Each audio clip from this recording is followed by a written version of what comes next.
This is CJOH Television, Cable 7 in Ottawa, Hull.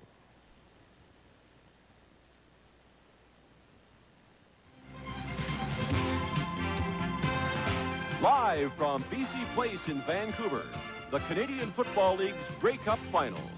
The Western Division champions, the British Columbia Lions, first-place finishers, and playing the national final at home for the first time. Meeting the Eastern Division champions, the Toronto Argonauts, back for the second straight time and gunning for their first national championship in 31 years. Brought to you by Carling O'Keefe, brewers of OV, the Carlsberg family, and Miller High Life.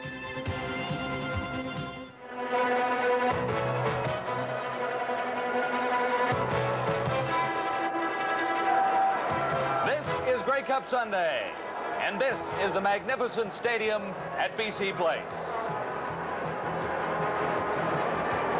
The enthusiasm has never been higher. Like everyone else, I can hardly wait for Grey Cup 83 to begin. The game is a natural. The two best teams in the CFL. They represent Toronto and Vancouver, and football supporters in both cities feel they have waited far too long for their Grey Cup.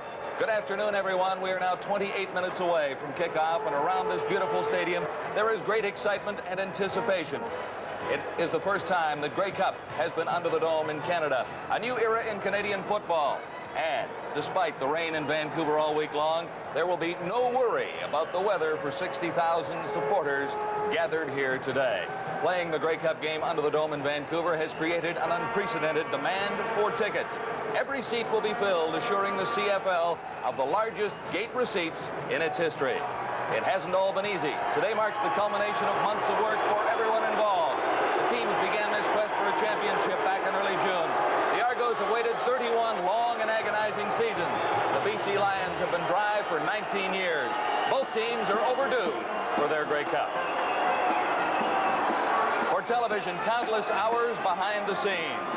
Pictures and descriptions of the events in Vancouver will be beamed from coast to coast in Canada and across the United States.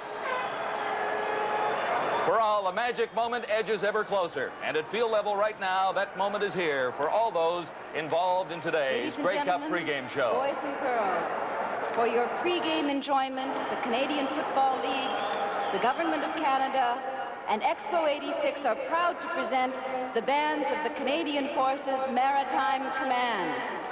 La Naden Band de Victoria, sous la direction du lieutenant Jerry Classen. The Stadacona Band from Halifax, Nova Scotia, under the direction of Lieutenant Ron McCallum. Les musiciens de la réserve navale HMCS Scotian d'Halifax, l'HMCS Malahat de Victoria et l'HMCS Discovery Band de Vancouver. All under the direction of Lieutenant Jerry Classen.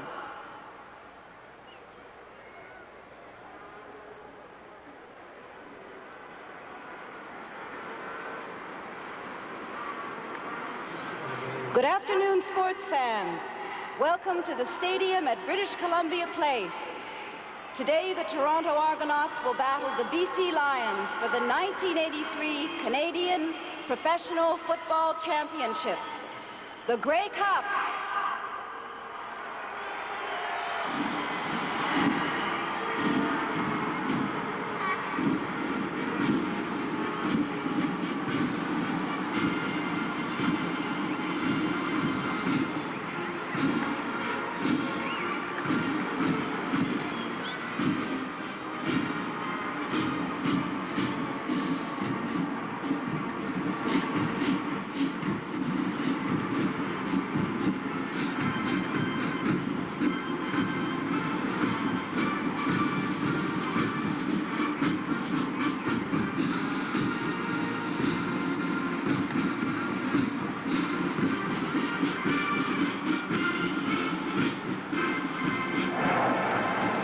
Two teams have won games in BC Place. They are both here today. The Argos victorious in their only previous appearance. The Lions winners in 8 of 9 under the dome.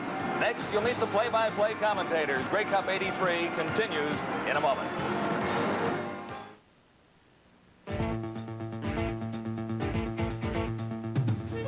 Carling O'Keefe Sports.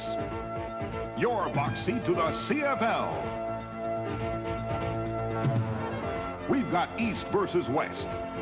The excitement of Grey Cup 83 from BC Place.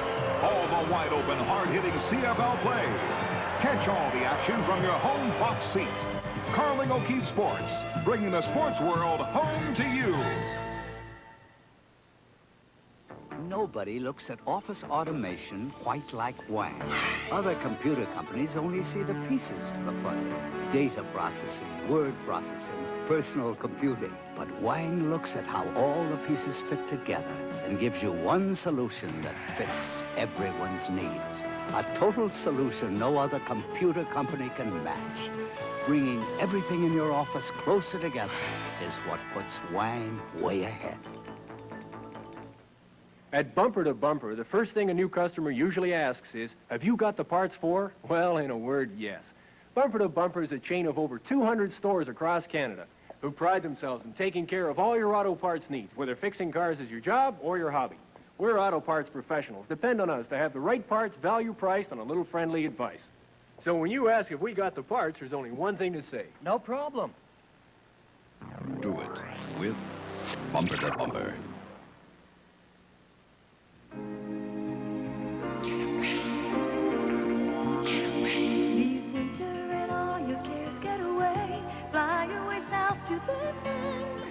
The islands are way to its tropical tans, and Florida's action fits in with your plans. So get away, fly south to the sun. Get away with Air Canada. Get away.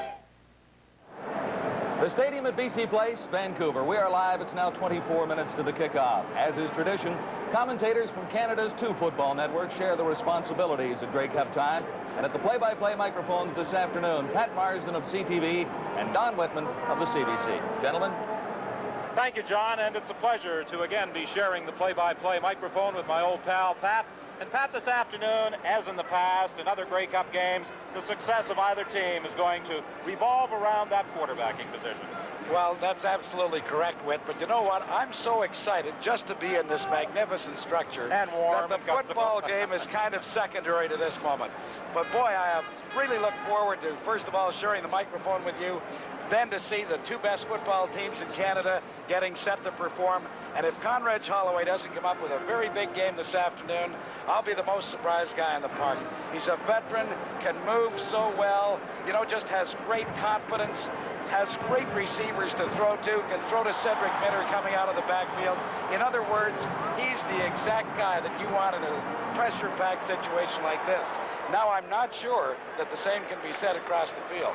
Well, I think all the pressure is on Roy DeWalt this year because he had a 62% completion record, but playing before a hometown crowd, coming into a game where he has been established, he and his teammates, as the favorite in this game. Now, DeWalt had some problems last week against the Winnipeg Blue Bombers in that Western Championship. He started very slowly, then he got hot in the second half, and the combination of DeWalt and Mervyn Fernandez destroyed the Winnipeg Blue Bombers and gained the Lions a spot in today's game. But you know what? We have to be honest about it. Roy DeWalt is making his first ever appearance in a Grey Cup game. That is not the case with Conrad Holloway. And speaking with Connie, there's another interesting point, too, that Joe Barnes, should Holloway falter, Barnes can come in. He has previous Grey Cup experience as a starter. The same can't be said for Joe Papa. But I'll tell you what can be said. These are the two best teams in Canada. There's no question about it. But this also has to be said. Toronto beat them twice in 2 games this year. The only team to win under the dome in 11 games. I'll tell you, it should be a classic. Right now, let's go to Brian Williams. All right, Pat. 1 year ago, the Toronto Argonauts were a nervous football team. They had 2 problems, the Edmonton Eskimos and a lack of experience. Well, Edmonton is gone this year, and yes, they have experience. Quarterback Conrad Holloway was out here a few minutes ago. He is confident. He says, let's get to it. Let's go. We are going to end 29 years of frustration this afternoon. The Grey Cup is going to Toronto. Also very, very confident today is the normally relaxed and laid-back head coach Bob Obilovich. He is pumped 8 miles high, says the crowd will not be a factor. Right now to the BC Lions bench for a view from the west, here is Al McCann. Well, thank you, Brian. I will be patrolling the West bench, the British Columbia Lions bench, and they a fired-up team, too. It's been a long dry spell, you know, since 1964, and there's no doubt the Argo defenders are going to have to stop that combination, and I'm referring to the combination that destroyed the Winnipeg Blue Bombers. Roy DeWalt throwing bombs to Swervin Mervyn Fernandez. 3 touchdowns last Sunday. The second hat trick for Mervyn, and he'll be the man the Argonauts must stop today. And what a story. Don Matthews, 7 years in the CFL, his 7th consecutive Grey Cup, and he's gunning for his 6th consecutive Grey Cup victory. Believe me, he's going to be ready too. Let's go back to John Wells. Anxious moments for all in their final preparations for this championship game. The officials' dressing room beneath the stands at BC Place. Today's crew shares 24 years of Grey Cup experience. For referee Lorne Woods of Ottawa, this is his 7th Grey Cup assignment. Headlinesman David Yule of Calgary has been here just once before. For line judge Raymond Steen of Edmonton, this will be his very first Grey Cup. They are ready for Grey Cup 83. The officials downstairs. A first-time feeling for some, but great experience there. The field judge, Jack DeCare, in his 5th Grey Cup. The back judge, Gordon Johnson. Standby referees this afternoon, John Ireland. The standby official is Lawrence Rohan, his first ever Grey Cup. It's a first-time feeling for the BC Lions, many of them as well, in their dressing room just down the hall. The surroundings may be familiar, but the mood, the feeling is quite different. The Lions in their biggest game of the season, and now to the Argos dressing room. They were here for the big one last year, but they didn't win. And now they have a little more experience to fall back on. All thoughts in the Lion dressing room and in the Argo dressing room at this moment, a little bit pensive.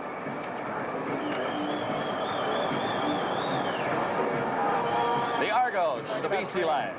Dunbar, he's getting them ready to go on the field, and one thing's for sure, they got to get ready physically before they'll ever make a first down. Now, you know there's only 3 seasons in football, in professional football, and that's the exhibition season, the regular season, and the playoff season, and only one really counts. Now, I'm talking about the playoff season, and if you want to extend that, only one game really counts, and that's the Grey Cup game.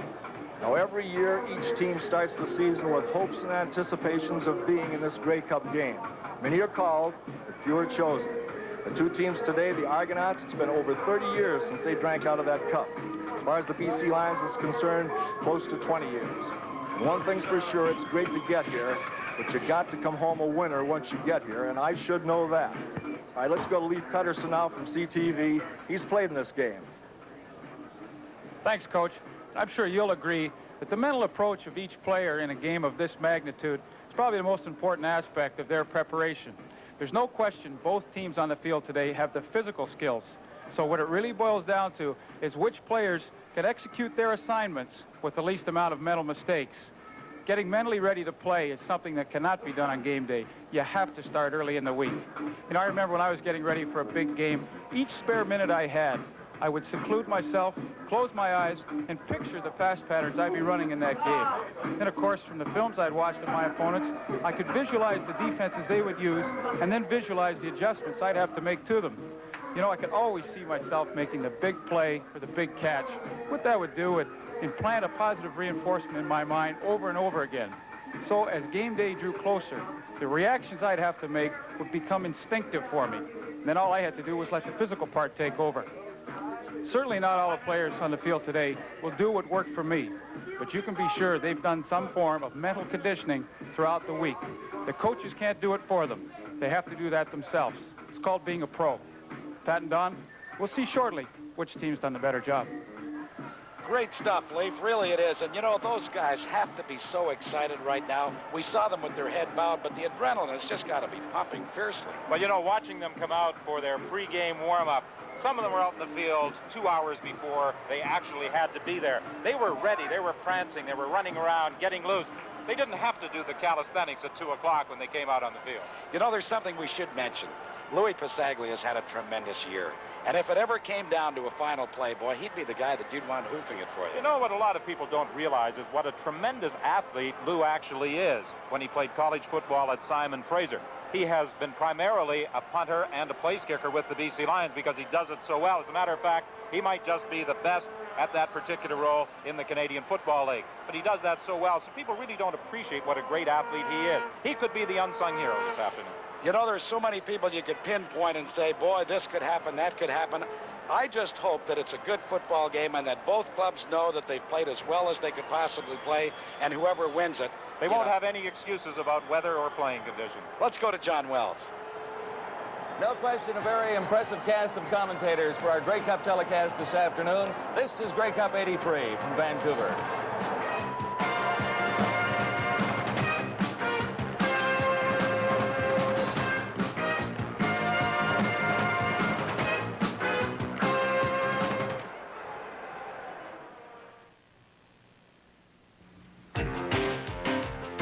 Winter, and Michelin engineers push themselves to the limit in the relentless pursuit of a winter radio with exceptional traction, handling, and safety. Result, the Michelin X MS1 with an aggressive tread that holds the winter road in a firm embrace. The Michelin X MS1, the winter radio. Michelin standards make all the difference. In a rapidly changing business world, staying ahead means keeping in touch, no matter where you are. Your telephone company is your communications lifeline. Through it, you're part of this country's most comprehensive national telecommunications network, providing all the voice, data, and image services you'll need today and tomorrow. Excuse me, people, I'd just like to call home. For over half a century, your phone company and others have shared in a national commitment. By combining resources, we can offer you Canada's most advanced communications capability at your fingertips. This cooperation is Telecom Canada. Telecom Canada means more than long distance. We're office messaging, teleconferencing, voice and data, human resources, research and development, all under one roof and as close as your phone. Telecom Canada, your communications lifeline. You take charge, people, taking charge. You know exactly what you want from your next car. Taking charge in your own way. Taking charge with Chevrolet. Your best buy, period. Take charge, people. 84 Chevy Cavalier. New front-end styling, advanced front-wheel drive, improved suspension, available 5-speed, and a price that's down-to-earth Chevrolet. 84 Chevy Cavalier. Price the way you want to pay. You're taking charge with Chevrolet. What a lineman he was, Frank Rigney. Give us your thoughts about the game, fellas. Well, I really believe that the Toronto Argonauts this may be their year, Pat. I think they've got the best football team in the country, but I'll tell you this, as you said earlier, they are the two best. And then make no mistake about it, there's not that much to choose from in this club. Rick, what do you think? Well, Ron, I hate to agree with a quarterback, but I really do believe that the Toronto Argonauts offensively have been a much more consistent football club. The BC Lions have lived on turnovers and the big play, as we've talked about throughout the course of the week. They, of course, set a Canadian Football League record for the most interceptions during the course of 1 year. If they can come up with those turnovers, maybe they can do it. But I tend to agree with you, Ron. I favor the Toronto Argonauts because they're more consistent when they have the football. Okay, Pat and I talked about the quarterbacking situation with both teams. Frank is a lineman. Let's discuss the line play, the offensive line. Well, I think the BC Lions have a good offensive line, but I don't think they're able to dominate a football club like Toronto. If you look on the other side of the ball, defensively, both of these ball clubs play it fairly straight up. They do not do a lot of blitzing, but I think there is one major weakness as far as the Lions are concerned. That's at the linebacking position. They are not healthy at all. Only Kevin Konar is a healthy linebacker, really, for the Lions. So I think you'll see 6 or 7 defensive backs in there for the BC Lions quite often. Well, Ronnie, I'll tell you, BC starting 2 import running backs. That must tell us that they're going to run the ball a little bit. Well, I heard them say they got to run the football to establish their game plan, keep the ball away from the Toronto Argonauts. That's what they want to do. And if they want to run it, they got the 2 guys to do it. All right, let's meet the people who are going to be playing this great, great football game. The players on both the Toronto Argonauts and the British Columbia Lions. And now, introducing the starting defensive lineup of the Eastern champions. L'unité défensive des champions de l'Est de Toronto Argonauts. Left hand, ailier à gauche, numéro 76, number 76, Rick Moore.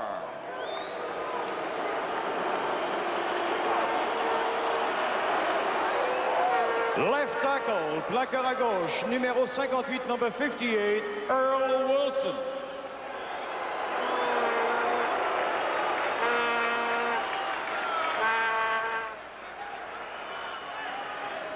Right tackle, plaqueur à droite, numéro 61, number 61, Franklin King.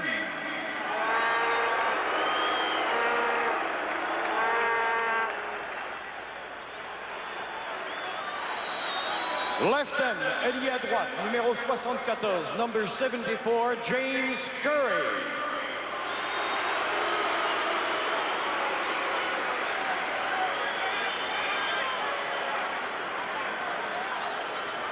Linebacker, secondaire, numéro 36, number 36, Don Moe.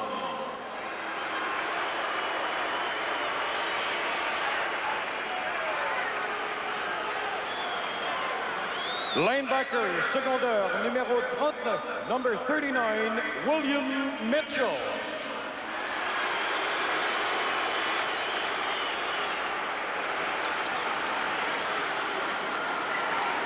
Linebacker, secondaire numéro 72, number 72, Daryl Nicholson.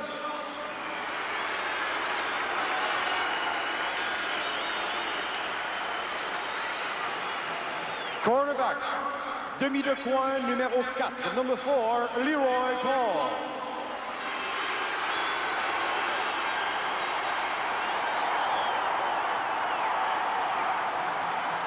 Cornerback, demi de coin, numéro 21, number 21, Marcus Green.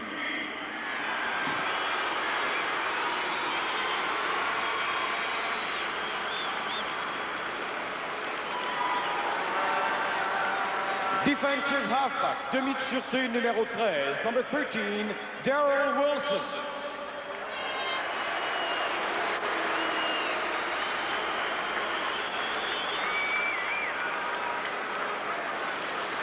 Defensive halfback, demi de sûreté, numéro 2, number 2, Carl Bracelet.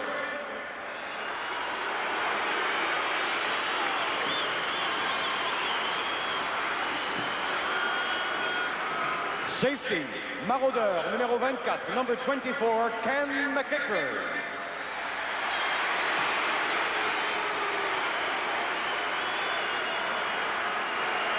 The head coach, l'entraîneur-chef, Bob Obolovich. Ses adjoints, the assistant coaches, and the rest of the Toronto Argonaut players, et tous les autres joueurs des Argonauts.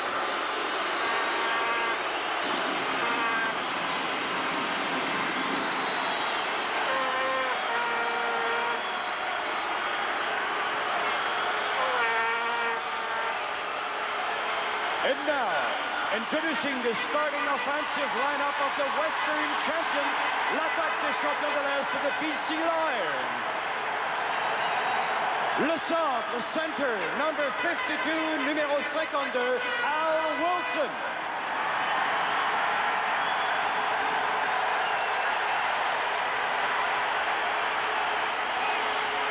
Left guard, garde à gauche, numéro 65, number 65, Gerald Roper.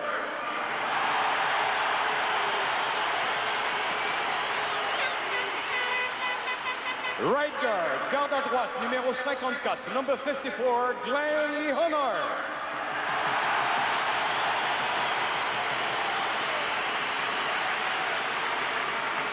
Left tackle, bloqueur à gauche, numéro 63, number 63, Ron SWAFFORD.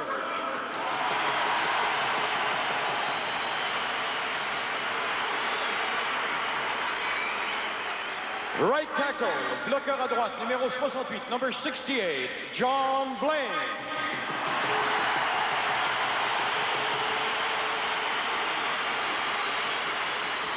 Slot back, demi-inséré, numéro 71, number 71, Jacques Chapdelaine.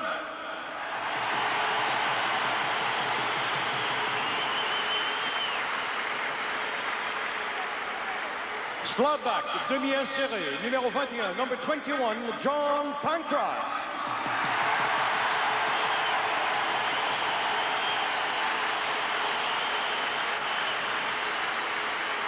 Wide receiver, ailier espacé, numéro 3, number 3, Mark Debris.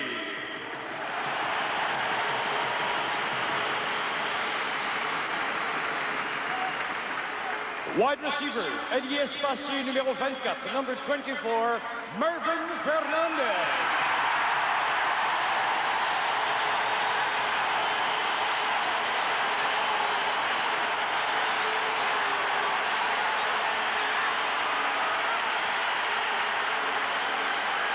Fullback, le demi, numéro 34, number 34, Ray Strong.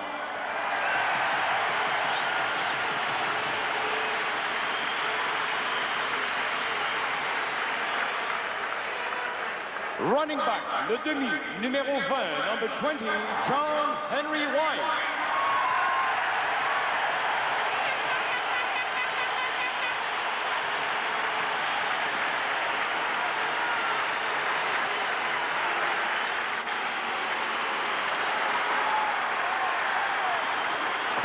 Quarterback, le quart, numéro 9, number 9, Roy DeWalt.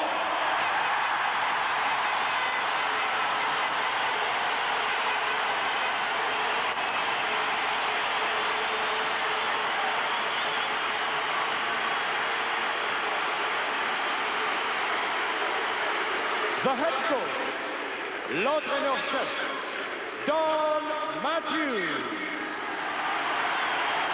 Ses adjoints, the assistant coaches, and the rest of the BC Lions, et tous les autres joueurs des Lions.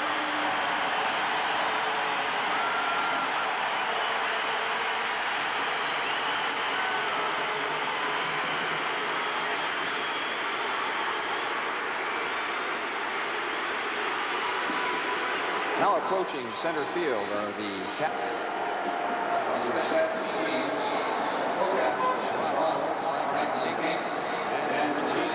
Cedric Minter and Dan Crow. And for the BC Lions, co-captains Roy DeWalt, Al Wilson, Glenn Jackson, Joe Pow and Louis Pasaglia.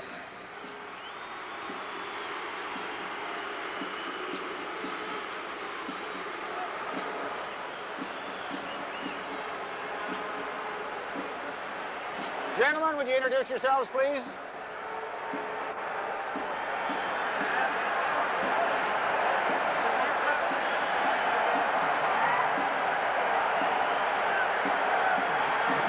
Toronto, it's your choice. Mr. Minter, what's your choice? Toronto has chosen to receive. BC, which end will defend this end? Thanks very much, gentlemen. The Argonauts have won the coin toss, and the referee is now signaling that Toronto team has elected to receive, and the BC Lions elected to defend the east end.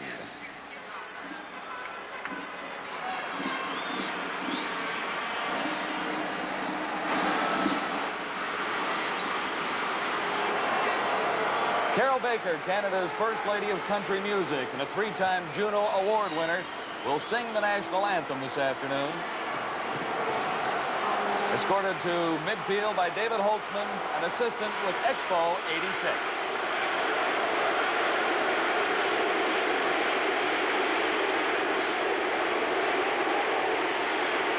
Truly a great moment for the Canadian Football League.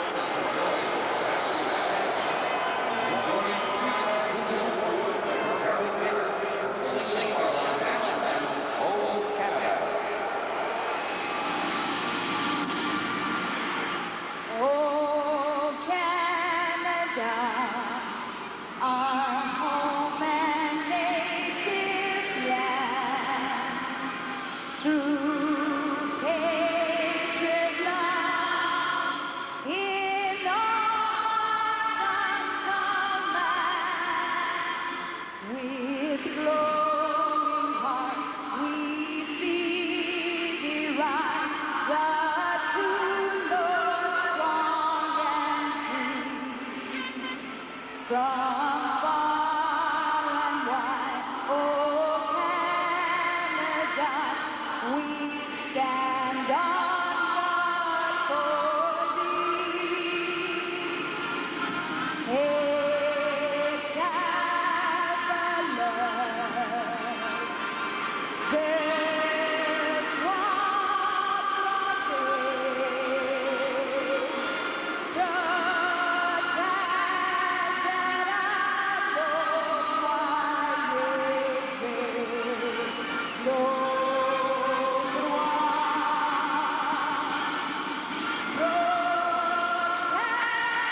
sips of Grey Cup champagne. For one team, the drought will be over 3 hours from now. This is Grey Cup 83 from BC Place. Has he gone? Oh, let's put up the Stanley garage door opener. But it's our only night off. I can do it myself. It's a Stanley. Okay, we'll help. Santa won't have to wrestle with that door. Oh, he's so hard to shop for, so I got him the best, Stanley. Boy, that was easy. Wasn't over our heads. He's back. He's back. Merry Christmas. For me? Oh, it's a Stanley.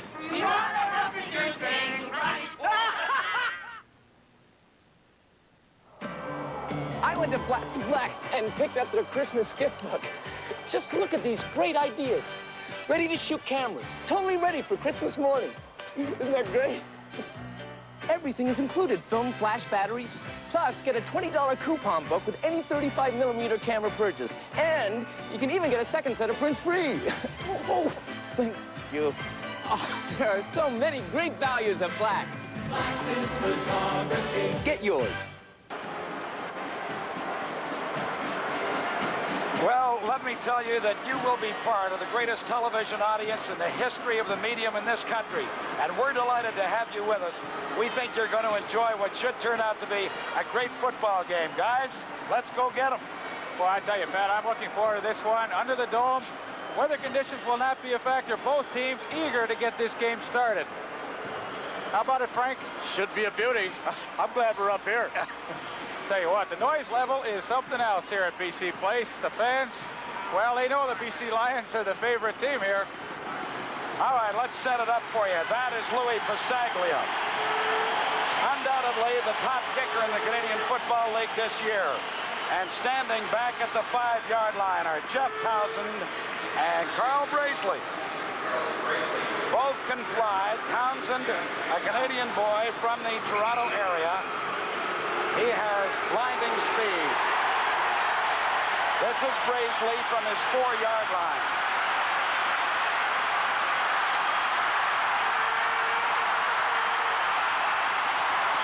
Braisley is out over the 40 to the 42-yard line, and let's set up that Toronto Argonaut offense for you.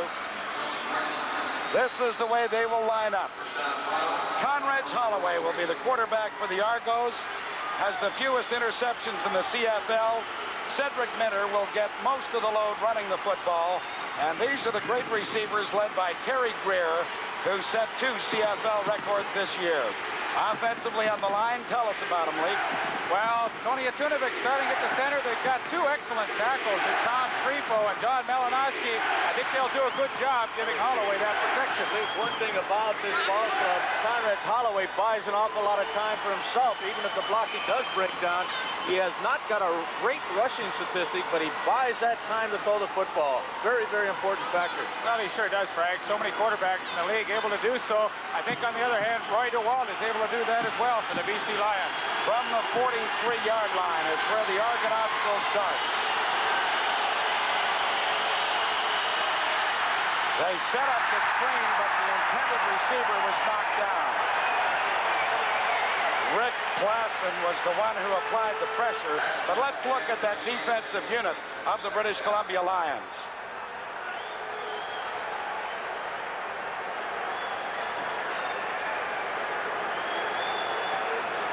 Well, they go with Mac Moore, who led them in quarterback sacks this year, 78 and 79.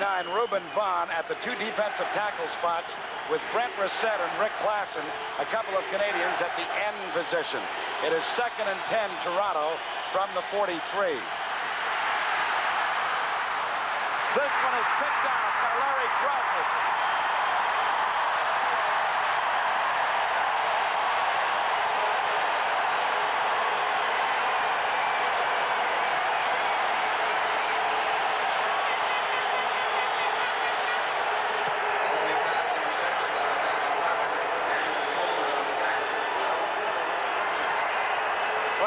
Larry Crawford, as he has been doing all season, comes up with a big play on Toronto's initial series. You know, Conrad Holloway doesn't throw a lot of interceptions, but boy, they got some ball hawks in that secondary. As Pat has mentioned, he's the experienced quarterback, but he looked nervous throwing that first one. He sure did, as the Lions start from the Toronto 53-yard line.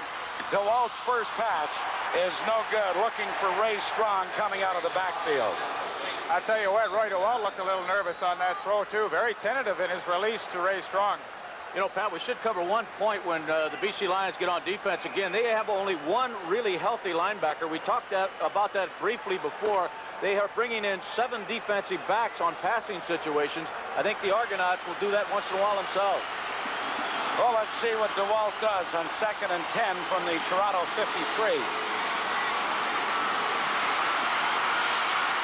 Fires over the head of Mark DeBreeze, the intended receiver. And again, DeWalt looked a little bit shaky on that delivery. I think we talked about the Toronto Argonauts playing a very standard defense, not firing a lot of linebackers. They came with only their front 4 that time, and I anticipate they'll do that quite often until they get picked apart, at least. Well, they've been very conservative in the last few games of the season, Frank, relying on that front 4 to apply pressure. Of course, that time, Roy DeWalt had plenty of time to throw, just a bad pass.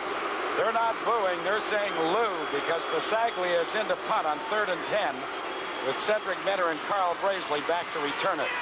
He angles it toward the sideline, and it goes out of bounds, and we will wait for the placement.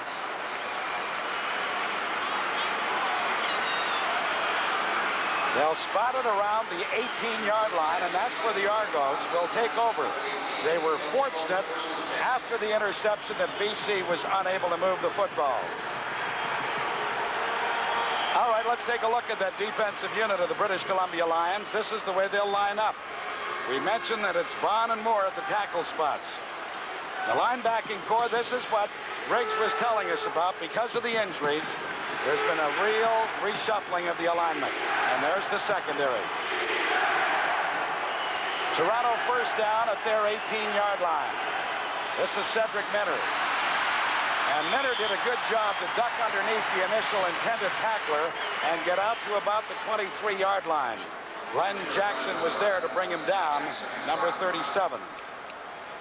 Just a great job they did on Mac Moore there, who's been the outstanding defensive tackle on the inside for the BC Lions. I think he put as good a pressure as any interior lineman, Leaf. Pickup was 6 yards. It is 2nd and 4.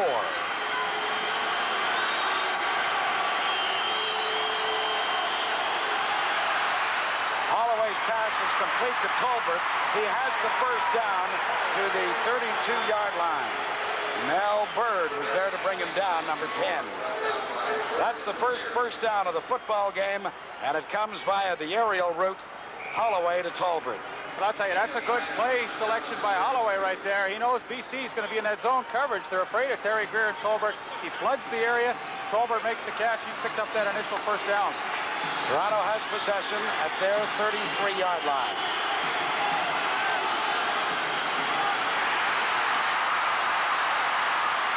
Holloway to Tolbert, but the ball hit the ground first.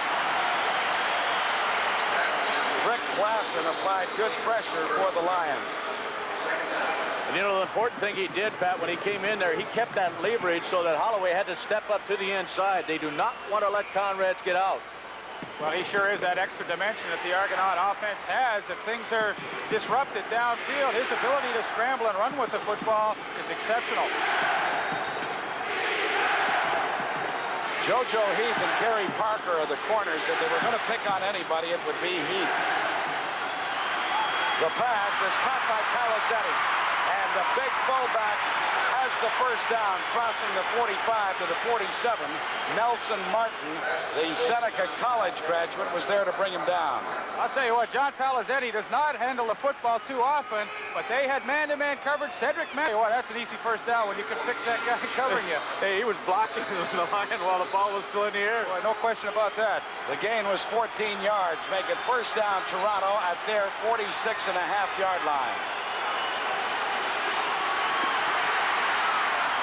Holloway looking for Paul Pearson, but when he was high in the air, Nelson Martin came through and upended him. Again, Rick Klassen put pretty good pressure on the Toronto quarterback.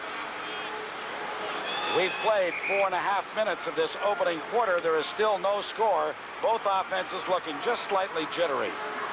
Jan Carinci goes into the ball game in place of John Palazetti. And trouble for the BC Lions. The partially injured Glenn Jackson, the outstanding star for the last 7 or 8 years of the BC Lions, is hurt once again. They've been very concerned about that. And Pat, we made the point already. They've really got a weakness in that linebacking spot. McNeil's going to come in to replace him, but he's hurt coming into this ball game as well.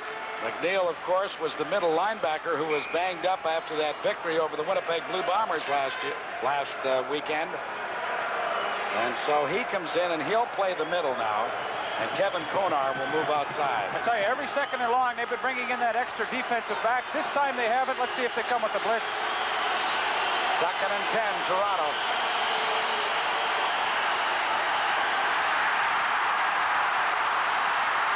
And Holloway was hit by Konar and McNeil short of the first down at the Toronto 51-yard line. Konar just did an outstanding job on that play. I think they had a little bit of a delay pattern on the right side. I believe it was Minder stepping up there. Holloway wanted to try and find him, but Kev's not only stayed home, but got in on the tackle after covering him. Boy, hit it. And, you know, Frank, when Holloway had to run, once again, like you mentioned, he had to run up the middle. That's where he's going to find a heck of a lot of tacklers in a hurry. To let him outside. Oh, you're not kidding. Larry Crawford is the only man back for the Lions. He stands at his 5-yard line as Hank Olisic is punting for Toronto.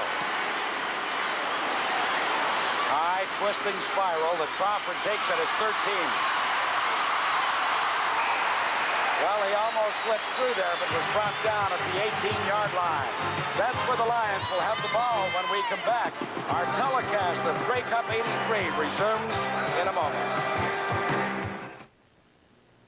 Who sold the most small copiers in North America last year? Oh, I'd say zero. Oh. Number one, huh? How about Number one small copier? Sharp. Right. How'd you know? Simple. I sell copiers. So I know Sharp doesn't cut corners to cut space. Their small copiers do big jobs, so they sell big. You don't seem very happy about it. I'm not. I sell Canon. Sharp, the #1 company in small copiers. From sharp minds come sharp products.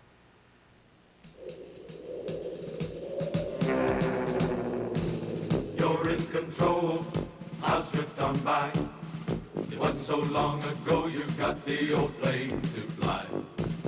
To test your skill and do something new. With good friends to see you through. Make it a Carlsberg. Make it a Carlsberg. Make it a Carlsberg, my friend. That's Don Matthews, the head coach of the BC Lions, and he's got a tremendous amount of pressure on his mind today. His 3 sons were involved in a car accident last night. 2 of them are in hospital here in Vancouver. Well, there's Roy DeWalt, who brings his BC Lions up over the ball at the British Columbia 18-yard line. And they're going to run the football, giving it to Ray Strong. And Strong gets maybe to the 20-yard line for a pickup of a couple. Let's take a look at that receiving brigade of the British Columbia Lions. And there are some great ones there, led by Swervin Mervyn Fernandez. 3 touchdowns last week against Winnipeg. He can break it at any time. Al Wilson anchors that fine offensive line. So it is 2nd and 8. DeWalt puts it in. William Mitchell, number 39, the linebacker, made the hit. Highlight. Well, Mervyn Fernandez, what a dangerous and a simple zone coverage. And I tell you, a fellow of his ability can read those open seams. Good delivery that time by Roy DeWalt. Green kind of laid off him a fair distance leap. Boy, he sure did. It is first down, BC at their 31-yard line. The pass is complete to John Henry White. And White is brought down by William Mitchell, but it's another British Columbia first down at their 44-yard line. A great Argonaut linebacker, William Mitchell, on that side providing the defense, but that's what you want to do, get those backs out of that backfield against the linebackers. Pickup was 13 yards. It is first down, British Columbia at their 44. And now both teams seeming to get into the flow of the game. Here comes the blitz. And DeWalt unloads it to Fernandez, one-on-one with Green. Green did a very good job to bring him down. First down, BC. I'll tell you what, Pat, if Marcellus Green is going to give Fernandez that amount of room, they'll be able to go down the field using that pattern on every play. Green is giving him 10, 12 yards from that line of scrimmage. He's a little scared of him. 3 for 5 in passing as we take a look at Fernandez against Green. Sorry we can't get our telestrator working because it sure had big pressure against the BC quarterback that time, DEWALT. The ball 7 Argonauts coming in there. Ball is at the Toronto 50-yard line. First down, Lions. And on the draw, they give it to Ray Strong. A flag comes down as Richard Moore and Nicholson combined on the tackle.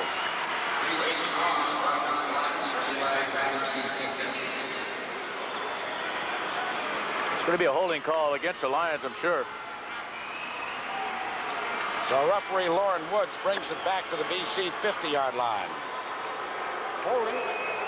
BC 54. First down repeated. That's the right offensive guard, Glenn Leonard, number 54. So it's 1st and 20, British Columbia back at their 50-yard line. We've played exactly 8 minutes of this football game. It is scoreless.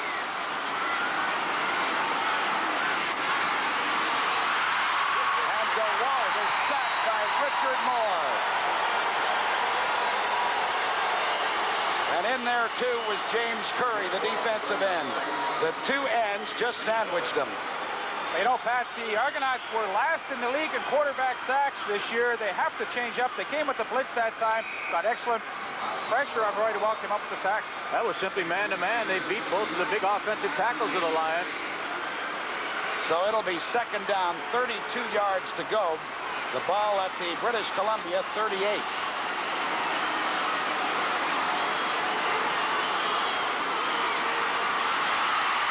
DeWalt unloads the middle screen to Strong, but he is brought down as he gets to the 42-yard line by William Mitchell, number 39.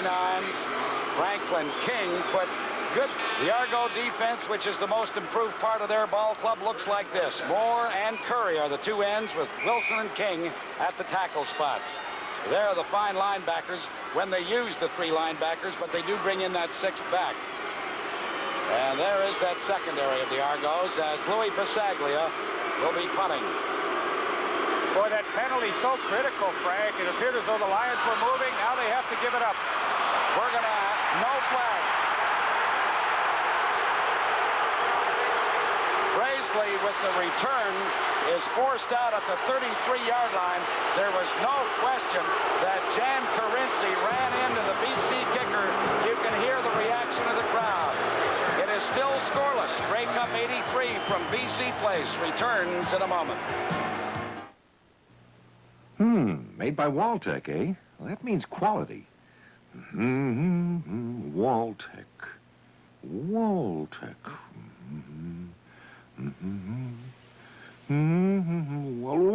I think I'll change from regular spray to pulsating massage. Now that's a shower. Waltec Industries, serving Canadians with quality plumbing products since 1905. Waltec, truly a step beyond. Now there's a new dimension in color television, Electrohome Blue Optic. 4-lens focusing captures all the detail for a bright, clear, crisp picture. Get a wide range of pure lifelike color, less affected by harsh room light because the blue optic screen absorbs light. Electrohome Blue Optic television. So real, it seems almost three-dimensional.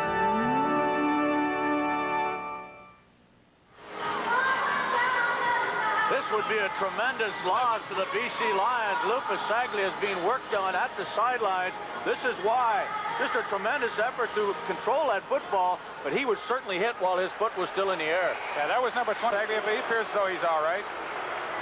So the Argos will start now from their 33-yard line. We have played 9.5. And Terry Greer is flanked out against JoJo Heath. They put the trips out on that side. And going deep for Tolbert just off his fingertips.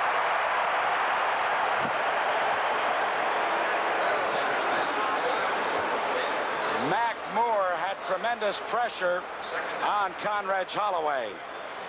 Well, there you get a look. Emmanuel Tolbert breaking free downfield. Unfortunately, Holloway overthrew him. I think that was the planned play, faking that quick screen to Townsend. And boy, Tolbert, he was in behind that coverage. So it goes as an incompleted pass and brings up 2nd and 10, Toronto at their 33-yard line. Look at that. Only 5 interceptions for Conrad Holloway this past season. They set the screen up. And this is Minter. Minter crosses the 40 to about the 43-yard line, and they'll be very close to a first down. Brian? And as a team, the Argos were very low in quarterback sacks. Defensive end Rick Moore, have you changed anything today?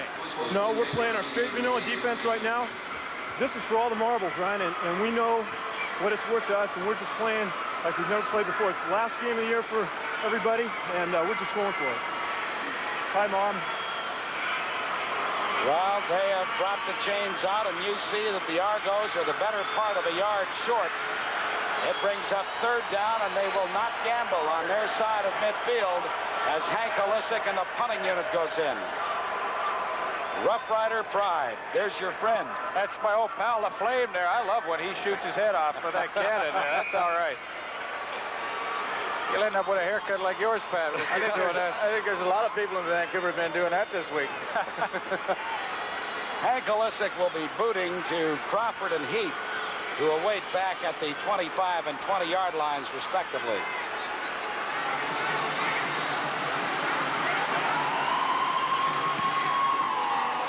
This one is sky high, and Crawford takes it at the 24. Gets out over the 30 to about the 31 or 32-yard line. A swarm of Argos down there. Steve Delcole among them, number 75. And the Lions, who had problems their last series of downs because of a holding penalty and then the sack, take over. You can see that both defenses are dominating the opening part of this ball game.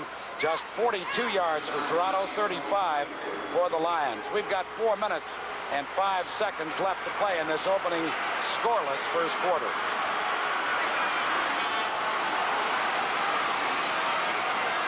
DeWalt to John Henry White.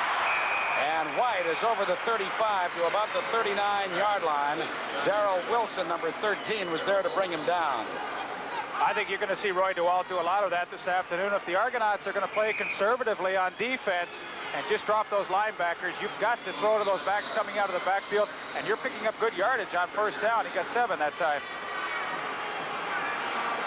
Glenn Leonard appeared to be shaken up, but he stays in the ball game at right guard on this 2nd and 3. This is Ray Strong. He has the first down, and Strong is up very close to midfield. The slashing running of Ray Strong, the newcomer who has only played the last 5 or 6 games. What a great move to the outside, right at the line of scrimmage. Watch this. Ray Strong read that, broke it outside. Very similar to the type of running that Jamie Western Final. First down. That outside. From the 54-yard line. It's hit immediately by Marcellus Green, and he is within inches of another BC first down. Leith are trying to double cover Fernandez, but not doing it very successfully so far. Darrell Wilson underneath him is quite far off. DeWalt slips that ball over his head. I'll tell you what, there's nothing difficult about that. If the Argonaut defense is going to allow Fernandez to do that, as I said earlier, they could just move down the field. They look like they're more concerned about him going deep and letting him have those 10, 12-yard out patterns. Well, let me tell you, if I watched that game, Phil, from last week, I might be concerned about that, too. Good point. Roy DeWalt came over and saw that the Lions are just inches short of the first down. He's been good on 6 of 8 passes so far in this opening quarter. Now, here's a great situation. 2nd and short yardage. Of course, Roy DeWalt can do almost anything on this play. Maybe we can look for a little deception with that deep pass to Fernandez. Well, they bring the short yardage offense in. Warner Miles and Dennis Graven.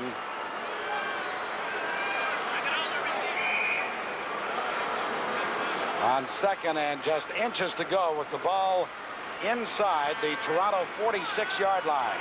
2:16 left to play in this opening first quarter, and it is scoreless. Waist down. And he's got him through it. The ball is there. Touchdown, Fernandez.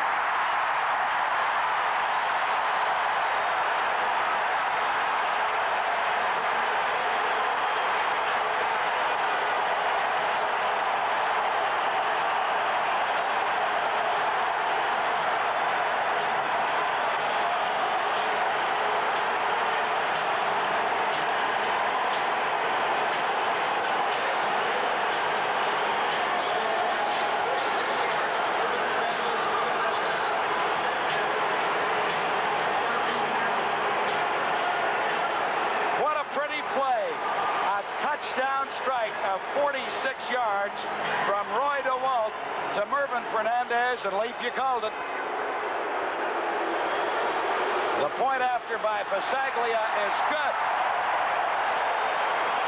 And with 2 minutes and 4 seconds left to play in this great facility known as BC Place, the Lions are out in front 7-0. We'll be back from Vancouver. Carlsberg Light. All right. People here say it's one good beer. Carlsberg Light. All right. Cold as ice. It's one real good beer. Crack a cold one now and see. Why, it's that light, refreshing taste for me. Carlsberg Light. All right. Raise a cheer for good beer.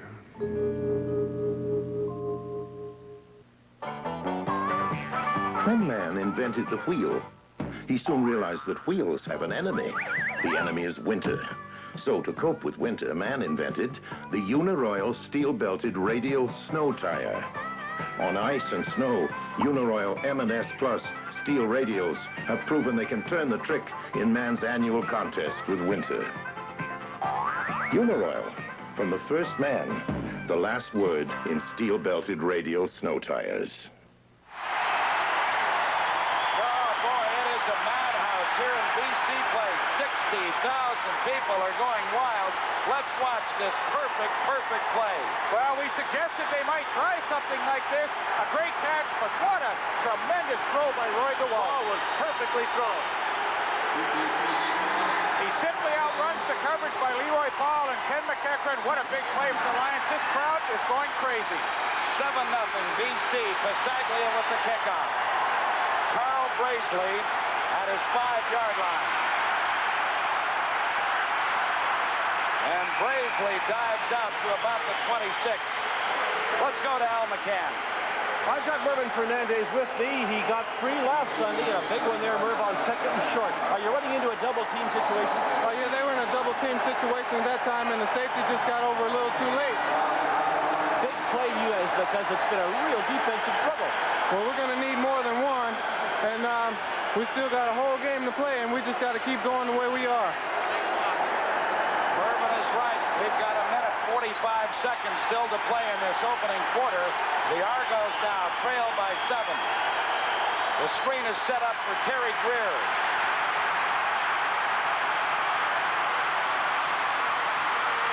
And Greer gets out over the 35, and the big block there was by Conrad's Holloway to allow him to reverse his field. Leaf, how about that for a hit? He went all the way to the other side of the field. Well, this isn't the way it was drawn up, I'm sure, but he does pick up over 9 yards. Excellent job defensively by the Lions where the ball was supposed to go. You know, it's interesting. It just shows the talents of the players on the field today. Mervyn Fernandez on that great touchdown. And Terry Greer, they really should have lost yardage. He ends up making a little better than 9 yards on that play. The ball is right at the 36-yard line of the Argonauts. They are second and about a half yard to go.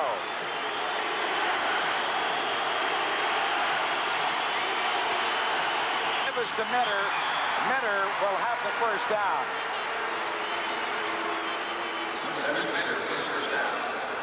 Well, that quiets the crowd momentarily, but this place just exploded with a cacophony sound with that great pass from Roy DeWalt. Let's take a look at it one more time because it was just such a magnificent throw by Roy DeWalt and a letter-perfect catch. Well, that's what happens when you get those second and short situations. You can do so many things. The Lions really took advantage. First down, Toronto at their 38-yard line. Holloway's pass is caught inbounds by Jeff Townsend at the Toronto 54-yard line. Jojo Heath got there just in time. Jojo Heath was very close to coming over and knocking that down or picking it off. Conrad once again bought some time for himself by rolling out to the left. And Heath is just momentarily shaken up on the play. The pickup was 17 yards. You know, Pat and Riggs, the Argonauts really have an interesting offensive philosophy. Most teams and teams I was with used to look at defenses and analyze them and try and exploit the areas that they felt those defenses were vulnerable. The Argonauts, on the other hand, say, listen, we've got a diversified offense. I'm not going to worry about what the defense does. You've got to try and stop us. You know, another thing, Frank, if I was the BC defensive coordinator, that's the guy right there I'd want to have to beat me is number 30, Jeff Townsend. Let's stop Terry Greer, Cedric Minner, and Tolbert. Make them beat us with Pearson and Townsend. Maybe that's what the Argonauts are going to have to do. Billy McBride will come in to replace Jojo Heath on the right corner of that British Columbia defense. Let's see now if Holloway will try to test him early. And this should be the final play of the opening quarter. This is Minner. Minner crosses into British Columbia territory where Mac Moore, number 78, brings him down after a pickup of 2 or 3.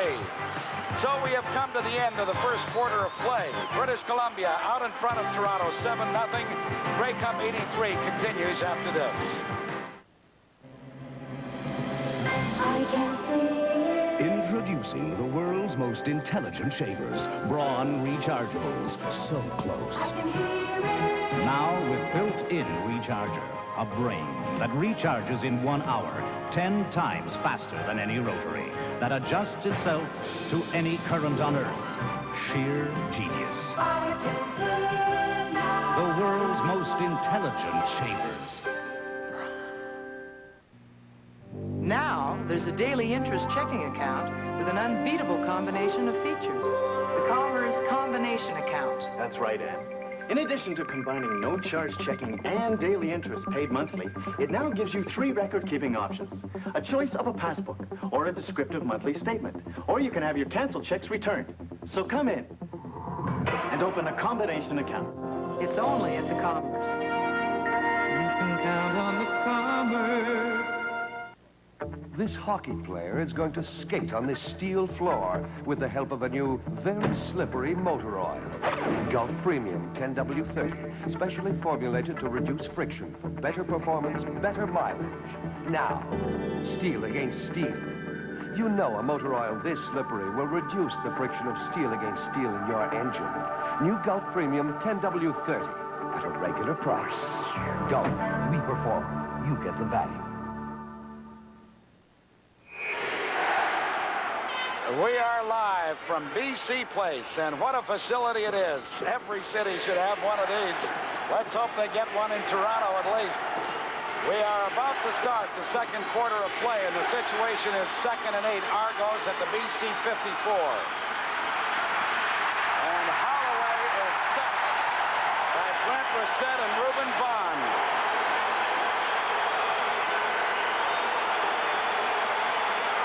Well, let's take a look and show you what happened in the first half. Our CompuStats indicate that the Lions on that 46-yard touchdown strike have really jumped out in front in the statistical department, 113 yards to 71. But far more important, they lead on the scoreboard 7-0. Once again, the BC Lions just playing a very straight defense, bringing their front forward, not shooting linebackers, whatever, but they were able to put the pressure on Holloway. But Leaf, I really think the credit for that on that particular play was because of the defensive backs. They just had everybody covered. Conrad's had nowhere to go with the football. Well, they're a very active group. They've got a lot of speed in that secondary. But, you know, as we see Brent Brissett being attended to on the field, I think it's interesting. Talk around the town so much this week about Toronto being the favorite in this game. Boy, BC Lions have come out storming. The interesting part about that point, Leaf, is that the betting line apparently favored the BC Lions by 3 points, but almost the entire media has picked the Toronto Argonauts. That may be bad luck for them. Brent Rossett walks off the field, and he is a former Toronto Argonaut. They are jammed in here at BC Place. Every seat, of course, has been sold. And on that play, I'm not sure that Condredge Holloway wasn't shaken up a little bit as he talks to the training staff on the Argo sidelines as JoJo Heath and Larry Crawford drop back to receive this punt from Hank Olisic. Boy, he hangs it high. This is Heath at his 17-yard line. And he gets to about the 19, not much further. Darrell Nicholson was first down, number 72, to make the tackle. Joe Barnes is warming up on the sideline, so you may well be right, Pat. Although Holloway is right up talking to Bob Ovilovich, his head coach. There's Joe on the sideline, trying to get that arm loose. Well, there's no question about it that the Argos don't suffer that much when Barnes comes into the ball game. But let's watch the Lions now, who begin from their 20-yard line, leading at 7-0. DeWalt to Fernandez, but it just bounced off his fingertips. Trying to set up that flanker screen the Argos used so successfully with Terry Greer, but Fernandez forgot to catch it. You could probably remember that play also from the Western semifinal when Winnipeg Blue Bombers just ate up the Edmonton Eskimos. A play very similar to that. Well, I tell you, it's such a quick play. All you need is just a partial block with one of these fleet-footed wide receivers, and they can pick up a lot of yardage. 2nd and 10, Lions from their 20. DeWalt, the play is broken up by Leroy Paul. The intended receiver was Mark DeBreeze. Well, that's an excellent job by Leroy Paul, but so too Mark DeBreeze has got to work back to the quarterback. You've got to try and keep that gap between yourself and the defensive back. Leroy Paul, an Eastern All-Star this season, just does a good job fighting through to break up that play. Oh, that's good defense. So Louis Pasaglia will be punting on 3rd and 10. The Argos have Carl Brazeley and Cedric Minter back. Boy, they're giving him a little respect, too. Minter's all the way back to his own 35-yard line. This will be Brazeley at the 54. And he only gets a couple because Mark DeBreeze was down very quickly to nail him. But when we come back, the Argos, who trail 7-0, will have possession in BC territory. Grey Cup 83 from BC Place in Vancouver returns in a moment. The 1984 Oldsmobile Cutlass Sierra. You do more than just drive it. You feel it. Feel the luxury and ride comfort you. The latest technology in front-wheel drive exhilarate you the way only a Cutlass could. The 1984 Oldsmobile Cutlass Sierra, gas or diesel. Nothing else leaves you feeling quite the same. After all, it's an Oldsmobile. How was your day, dear? Terrific.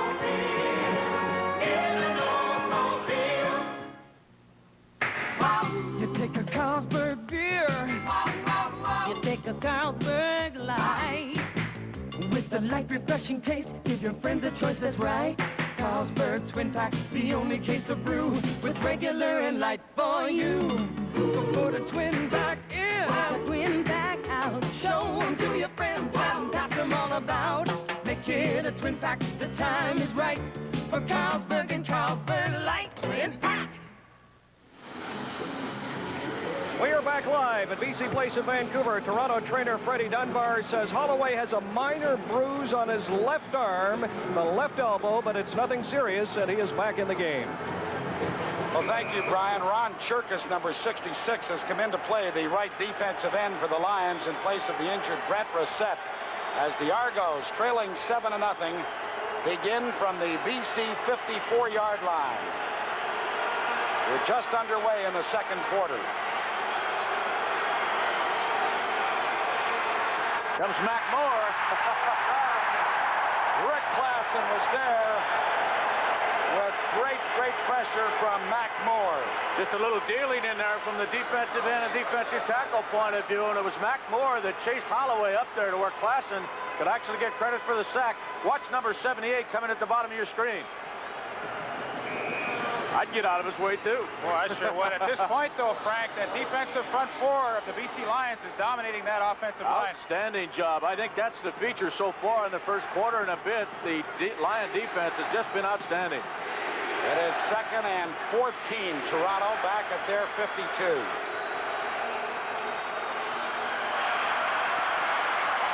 Holloway going deep for Tolbert, and it was very nearly picked up by Larry Crawford. Boy, triple coverage. Really was. We've mentioned that the BC Lions secondary has done a good job here in the first half. Holloway totally frustrated as Melvin Bird is right on the hip of Emmanuel Tolbert. Watch Larry Crawford come through. He should have had this interception. Would have been his second. But you know, sorry, Pat, Conrad Holloway has to be a little frustrated at this point. He's not getting that good protection, and the secondary of the BC Lions has really been solid. No breakdowns in their secondary. Well, let's see if the Lions come after Hank Olisic now, because they only have one punt returner back. That's Larry Crawford. And now they've got a flag down, a time count violation against Toronto. You know, Pat, you would think it was the BC Lions that were experienced as far as being in Grey Cup, too, but they have been making the rookie mistake. Violation. Toronto number 8. 3rd down repeated. So we'll repeat the 3rd down. They never did get the snap off. And again, the Lions have only Larry Crawford deep.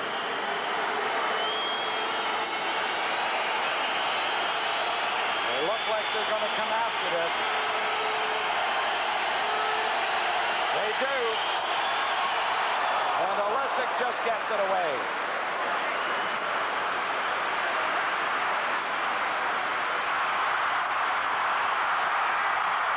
And he steps up just as it appeared as though that sideline was going to open up for him.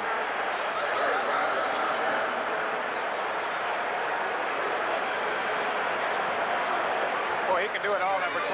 Larry Crawford, excellent defensive back, but so dangerous on those punt returns. That punt by Olisic, with everybody coming, traveled 51 yards, and so the Lions start from their 19-yard line. They lead the ball game 7-0. We've got 11 minutes, 5 seconds left to play in this first half. Hernandez comes out against Leroy Paul.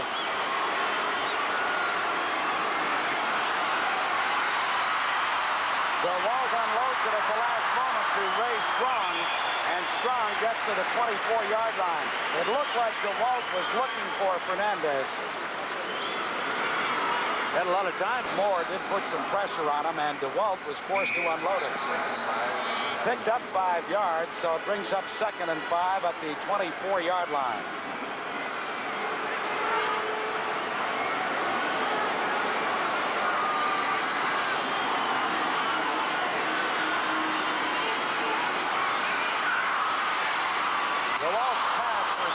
Was a little bit high. He went up to try and get it, and then Carl Braisley came through.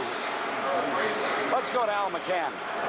Well, Pat, former UBC star Brent Rissett's out for a moment, the defensive end. Recurrence of that old pinched nerve again, Brent, eh? Yeah, this is the 4th time, like I was saying earlier on, but being the excitement of the Grey Cup, I know I'll be back in there. Say, your defensive plan looks pretty sturdy so far. Yeah, it does, doesn't it? A lot better than it did the last time we played these guys. Things keep up the way they are. I think we're going to have a good game. We just got to keep on playing intensity and play disciplined football. I hope you get back in. I will too. I mean, I do too. Thank you very much. Basaglia gets it away, and Braisley on the run takes it at the 52. And has no place to run as he is forced out at the 55-yard line. We've got 9 minutes and 44 seconds left to play in this first half. It is 7-0 BC lead. Working hard against the clock, couldn't perspiration odor. Scores destroys odor-causing bacteria for up to 24 hours.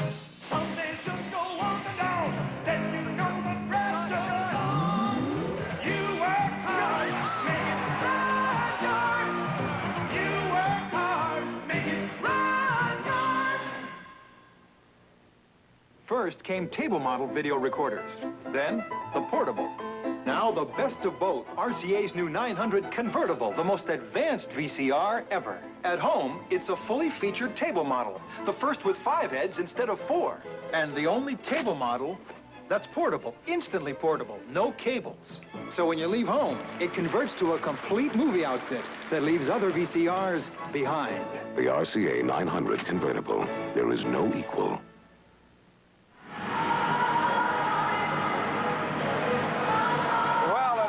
A 35-yard punt, and again, the Argos take over an excellent field position. But, gentlemen, it's about time they started taking advantage of that. Just a great job by BC defensively. They haven't even allowed a field goal attempt by the Argonauts at this point in time.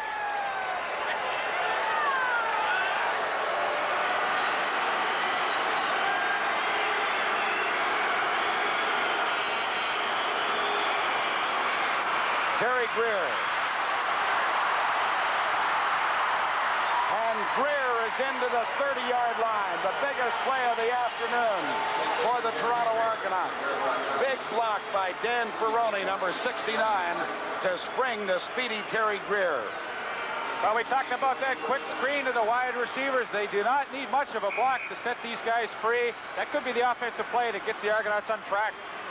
Well, I'll tell you, you got to get that football to Greer a number of times during the ball game. Look at the speed. That's what breaks football games up for you. From the 31-yard line of BC, the Argos take over again. Holloway's pass to Greer is out of bounds. Well, I'll tell you what, Pat, that just was not a good throw. That's not the Conrad Holloway we've seen earlier in the year. He's usually able to throw that ball in there a lot quicker than that, waiting for Terry Greer to get open. I'm a little surprised at Conrad Holloway's performance here in the first half so far. We've got 8 minutes, 44 seconds left to play in the second quarter as Carinci brings a play in from the sideline. John Palazetti comes out. 2nd and 10.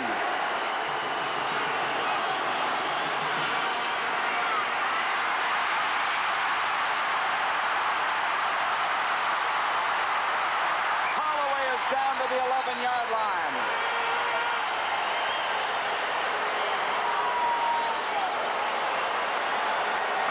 The dimension we talked about with both these quarterbacks, but Holloway sure showed you the kind of speed he has. Well, they kept leverage on him, Pat, to the outside, but they didn't get to him for so long that he finally snuck up inside of Ron Turkus, number 66, moved all the way down to the 11-yard line.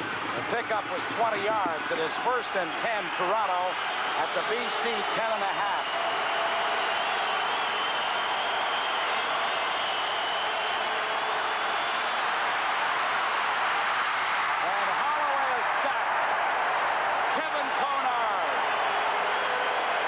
It looked like he had an awful lot of room to move to his left side, either to run that football or throw it in that end zone.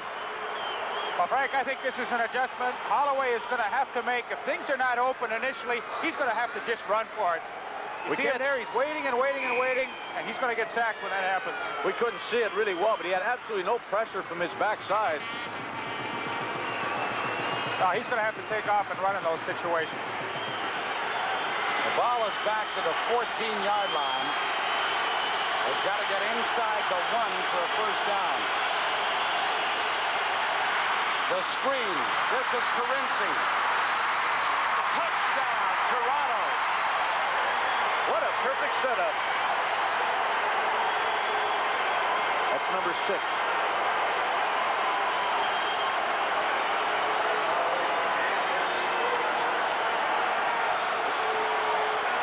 He's got to be a happy fella. Carinci was out with a knee problem earlier, just came back 2 weeks ago. Well, they set up the screen so well. Good block by number 44, Mike Hamiluk, on Bernie Gleer to spring Jan Carinci into the end zone. The Argonauts have finally started to put something together. They had everybody out there. Ferroni, Hamiluk, Antunovic. Hank Olisic missed only 1 point after all season long as he tries to tie the football game. And he does. Well, we've got 6 minutes and 50 seconds left to play in this first half. It is all tied up, Toronto and British Columbia. Our telecast of Grey Cup 83 resumes in a moment. I want Steve, Frank, Mario, Tommy, come on, Mike. I guess that leaves Albert. Hey, he's your kid, brother. You take him. Come on, Albert. At Canadian Tire, we carry the best names in hockey. Bauer, Cooper, CCM, but we're just the beginning. How far you go depends on you. I sure wish we had a guy like Albert. Yeah. Introducing the ColecoVision Super Action Controller Set. With it, your vision expands. Now play ColecoVision games and new Super Action baseball, boxing, or football. Plot strategies in advance, offense or defense. It's the first controller to move 4 individual players at once. And you get Super Action baseball with multi-screens as a bonus. Expand your vision with the Super Action Controller Set. Because your vision is our vision. ColecoVision. The Argos traveled 55 yards in 5 plays. This is the touchdown by Jan Karinzi. That drive was certainly a Conrad Holloway drive. He took off for 19 yards with the football and set that screen up perfectly. So now the BC Lions prepare to receive the kickoff from Hank Olisic. Boy, he hit it. He got a great one. It bounces off the crossbar. Automatic dead ball. It bounced right off the crossbar, so that tells you the kind of leg he's got. How about that, a 65-yard field goal that doesn't count? Yeah, you know, he ought to get some kind of points for that effort. He split the uprights. Let's have a look. Right in the absolute middle. So the ball will come to the 25-yard line, and that's where the Lions will now begin. We are all tied up at 7 points apiece with 6 minutes and 45 seconds left to play in the first half. That's Fernandez on the right side and Mark DeBreeze on the left. And they set the center screen up to John Henry White, but the middle line them after a gain of maybe 2.5. Let's go to Brian Williams. Jan Karinzi, it's the first time you've been able to make the football other than blocking. Did they make any changes? No changes at all. All that's happened is we have a breakdown, offensive line breakdown, a quarterback breakdown, a receiver breakdown. That was the first drive we had where everybody was doing what they're supposed to do. We're not going to make any changes. They know what we do. They're going to have to go and stop it. That's all there is to it. Hi, Mom, Dad, in Toronto. Hello to everybody. Manny, Merrill. DeWalt unloads to Ray Strong. And on his own, Strong picks up the first down. Carl Brazeley finally brings him down at the 41. Well, that's a good job of running the football by a guy who basically was a special. He has been an outstanding running back since coming to the BC Lions in the latter part of the season. Watch what he does with the football after the reception. Big move coming up on number 72, Darryl Nicholson, the middle linebacker. Nice run. Gain of 13. First down, BC. The ball outside their 40-yard line. To John Henry White. And Brazeley is there to bring him down at midfield.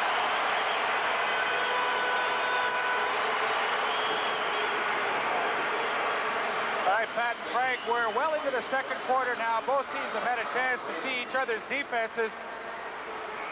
Well, and they're taking advantage of them. Well, there's what the outstanding players in this game are going to receive. Compliments of Carlin O'Keefe. Three of them to be awarded to the top player, top defensive player, and top Canadian. DeWalt's pass is complete to DeBreeze. And he steps out very close to another first down. Impressive drive by the Lions. There's the crazy one. Pat, the Toronto Argonauts defensive linebackers have been getting really deep there, and that's why you've seen the BC Lions throwing short those little delay screens. Now they're trying to take advantage of it. 12 of 17 for 149 yards, and now finds himself with a 2nd and 2 situation at the Toronto 47-yard line. Toronto 7, British Columbia 7. The Lions are on the move.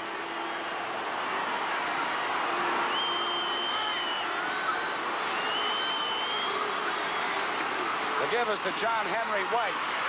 And John Henry, with his own impetus, crosses the 45 into the 44 for a first down.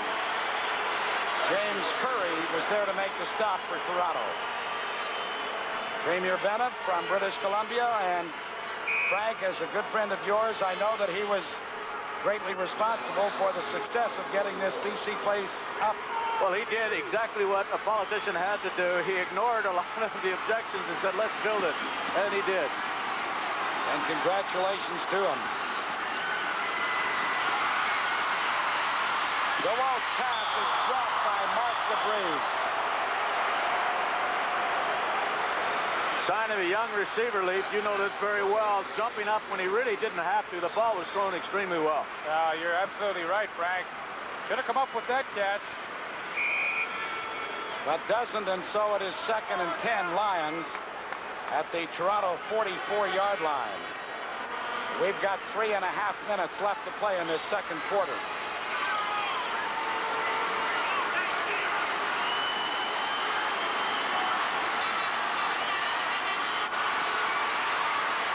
Fernandez has it at the 30.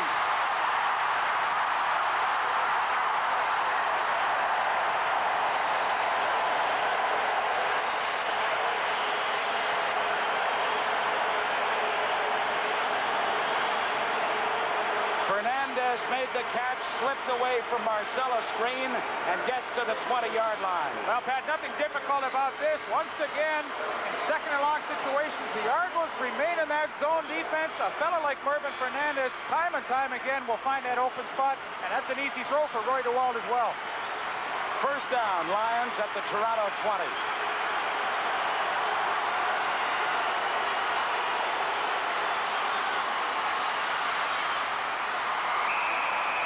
Pass goes incomplete, intended for John PANKRATZ. So it'll be second down, BC. When we come back, it is all tied up at 7 points apiece. This is Grey Cup 83 from Vancouver. Fred Fletcher divides his time around work, the local kids, and his family. As his London life agent, I spend my time with other important things, like his financial planning. We have a trophy for you, Mr. Fletcher. You're the greatest. I can design a sound financial plan for you, the way I did for Fred. Your plan may not be like his, though, because at London Life, we feel every life is something special. Come to Fat Albert's for a big meal or a snack. Our pizzas and our submarines will keep you coming back. My family comes. We know that Fat Albert's uses the freshest ingredients, quality prepared meats and cheeses, and they make their subs and pizzas just the way we like them. Besides, Kathy says that their food has a smile in it. Come to Fat Albert's. Come on, share a smile. There's the outstanding running back of the Argos, Cedric Minter. He does not look particularly concerned, but he might well be, because the Lions are banging on the door again.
Just simply say that John Henry White outfought Leroy Paul for the football. Well, he sure did. In a game of this importance, you have to come up with the big play. John Henry White, just a tremendous catch high in the air. He really takes this ball away from Leroy Paul. What a catch. Wow. Him breaking to the outside and then going deep into the end zone to get behind William Mitchell, the linebacker. And as you said, Lee, he just took the football away from him. Well, Roy DeWalt, he must have confidence in his receivers and running backs because he just put that ball really up for grabs. And he was counting on John Henry White coming up with the big play. He And sure here did. comes the wave at BC Place. There's the scoring drive. 85 yards in 9 plays, and everybody around BC Place takes their respective turn in standing up as Basaglia's kickoff, angled toward the sidelines, goes out of bounds. Lou not very happy with that kick. He's kind of shanked that one. But, Frank, you know what we should talk about is that Toronto defense, they are playing it straight every down. They're giving no new looks to Roy DeWalt whatsoever. I think you got to try and upset the rhythm of the quarterback, and they're just not doing that. You're absolutely right. Roy does get a little pressure from Curry there, but he has the ability to get to the outside and just pick out that backfield as a receiver. But Strong and John Henry White have both been very successful. That's Nick Hebler, by the way, standing in front there, the great defensive end that the Lions lost early in the season. So after the kick out of bounds, Basaglia tees it up at the 40-yard line.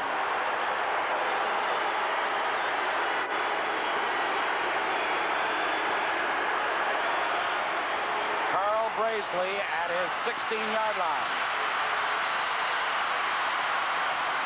And Brazeley gets to the 35, which is where the Argos will take over. Ron Cherkas, number 66, was first down. BC Lions playing superbly. All aspects of their game lead the Toronto Argonauts 14-7. Boy, there'll be a party in the old town tonight if the Lions win this one. You mean another one? I tell you what, it's been a good party going on here since Wednesday.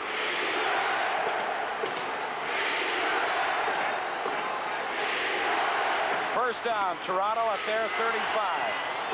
Single coverage on Greer.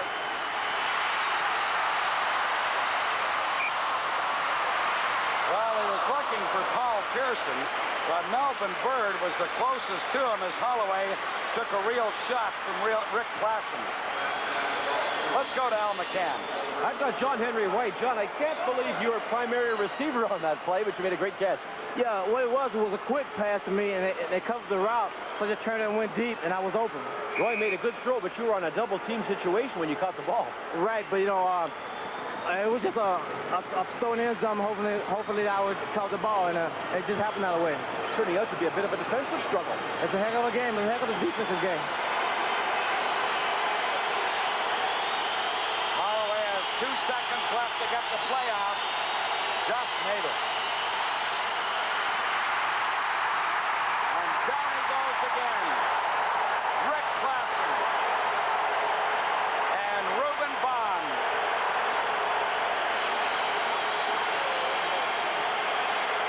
That's the second sack of this first half by Rick Klassen. Well, it's as simple as this, Frank. They're just doing a heck of a job on defense. They're getting the pressure from the front four. The secondary is so solid this afternoon. Holloway, look, he just has nobody to throw to. I think he's going to have to throw the ball quicker, a little shorter routes. They've established a little more impetus to that offense of the Argonauts. And run the football a little bit because they're just teeing off and coming at him anyway. Well, that's a good point, Pat.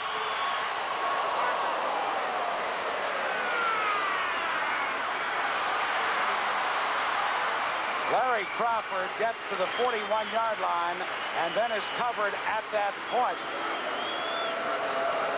Well, there's Don Whitman, who'll be with us in the second half. Well, he used to be that size at one point. A minute and 44 seconds left for our part of the party. Boy, we've enjoyed it a lot, and we have certainly enjoyed the performance of the BC Lions.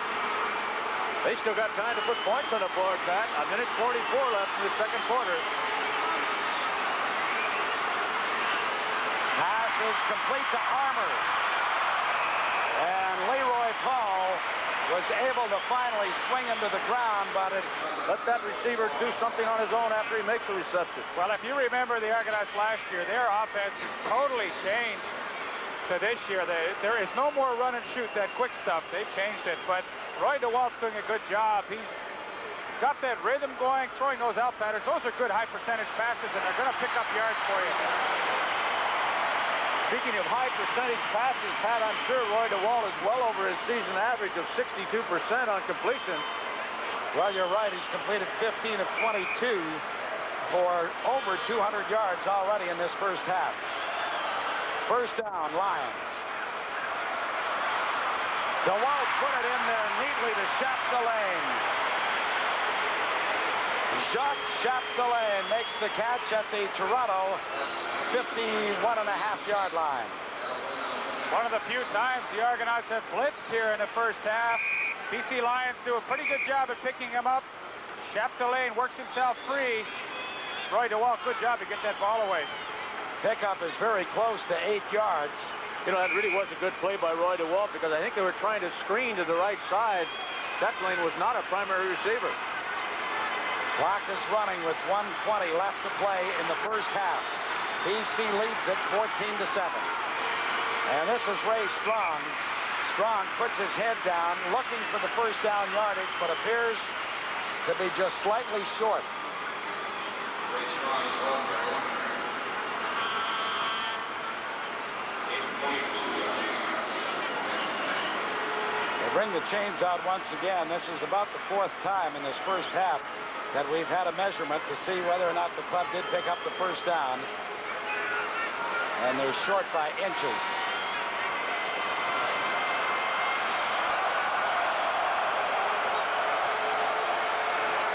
Well, those are familiar faces. Jake Gador, flanked by the 2 premiers of the respective competing teams, Bill Davis and Bill Bennett. Looking on 3rd and inches for BC. DeWalt keeps it himself and should have the first down as the minute flag goes up. I thought Bill Bennett was just fabulous at the Premier's luncheon the other day. Pat, he said, defensively, we're going to feature restraint throughout the afternoon. And on offense, we have the ability, as everyone in the country knows in BC, to strike quickly. Well, they've proven that on the field today.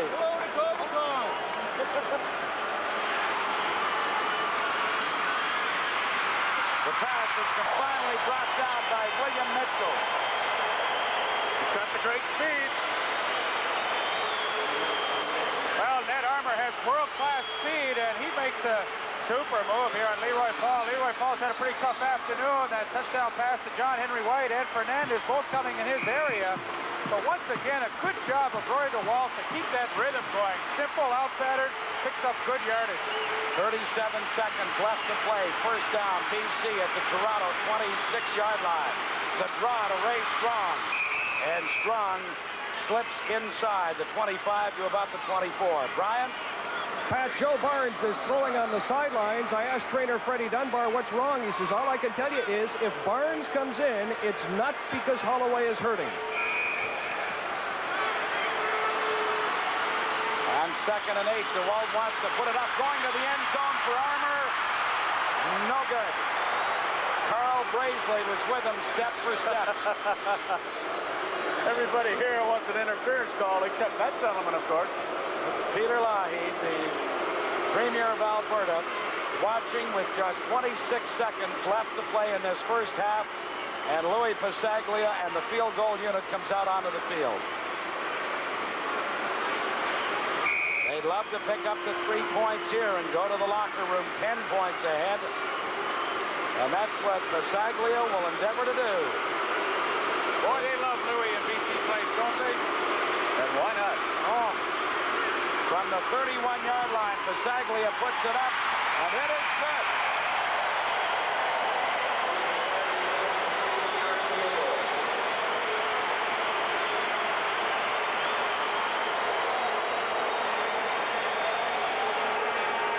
We will see Joe Barnes come out onto the field with the offensive unit of the Argos, who will take over at the 35. Don Matthews has to be pleased, despite the fact he's got an awful lot on his mind this afternoon. You think maybe he could run for office right now, Pat? Boy, oh boy. Well, they've done an excellent job. Good, solid defense in this first half. And they've also been effective on offense, picking up 17 points against a good Toronto Argonaut defense. But I think this is a good move right here. Conrad Holloway just does not have a feel for the game right now. It's a good time to make a switch. The give is to Minter.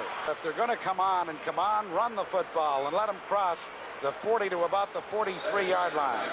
Rick Klassen made the stop, but the pickup is about 8 yards. Pat, you made an excellent point because you have to try and slow down that rush somewhat, use the running game. Well, there's a good friend of ours taking in what has really been an excellent first half for the Lions. And Minter dives his way out over the 50 to the 52-yard line on what is the final play of the first half. And listen to the crowd.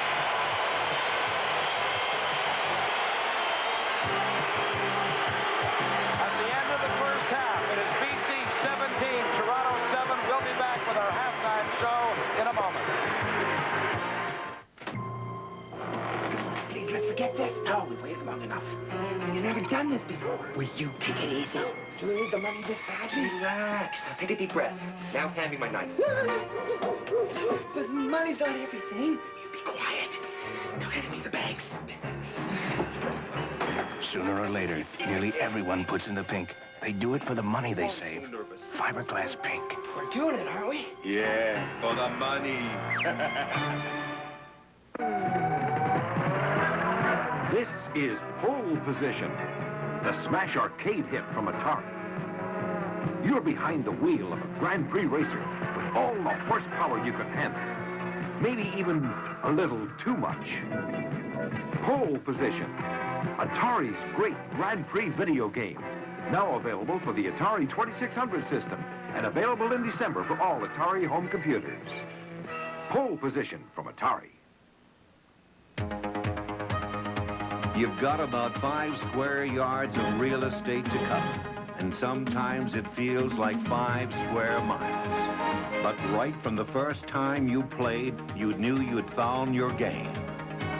And right from the first time you tried OB, we'll bet you'd found your beer. That's why you just say OB for that great tasting beer. OB, OB, oh yeah, just say OB.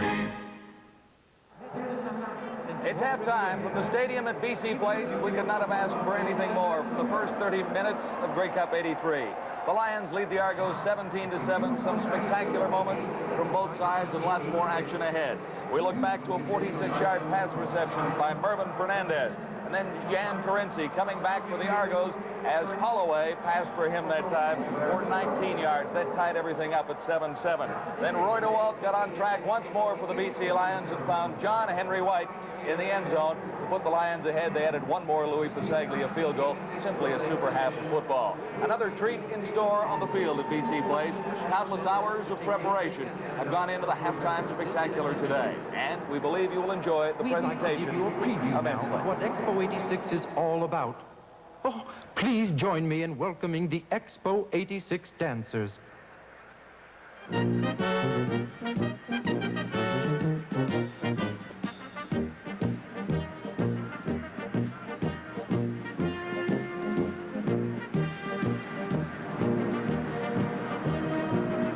All music being played during the halftime presentation is by the Canadian Brass. And it's all original Canadian music.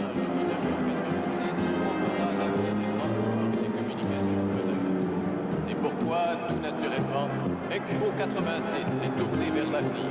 La jeunesse d'aujourd'hui. Smiling faces all. There are 800 dancers involved in this halftime celebration. Truly a spectacular sight.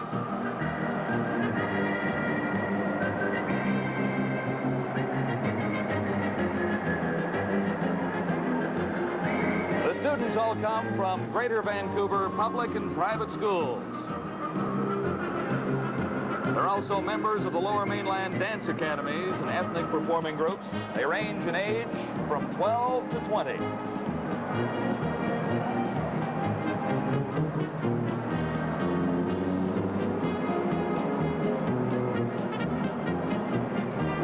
As you can imagine, a great deal of work has gone into this presentation. The choreographer for both the pregame and halftime shows is Brian McDonald. co-director at the Stratford Festival. He's Canada's most renowned choreographer.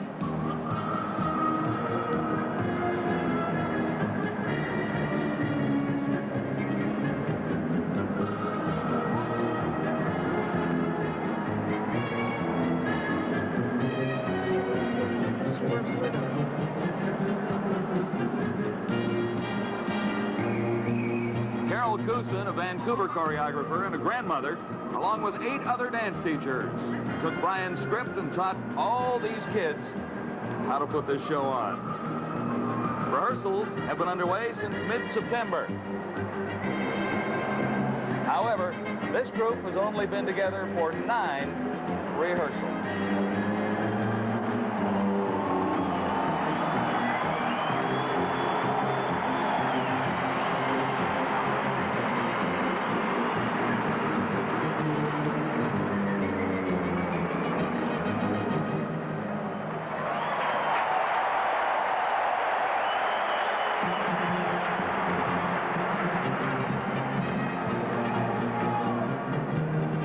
Just like the 2 football teams today, great reaction from 60,000 fans here at the stadium at BC Place.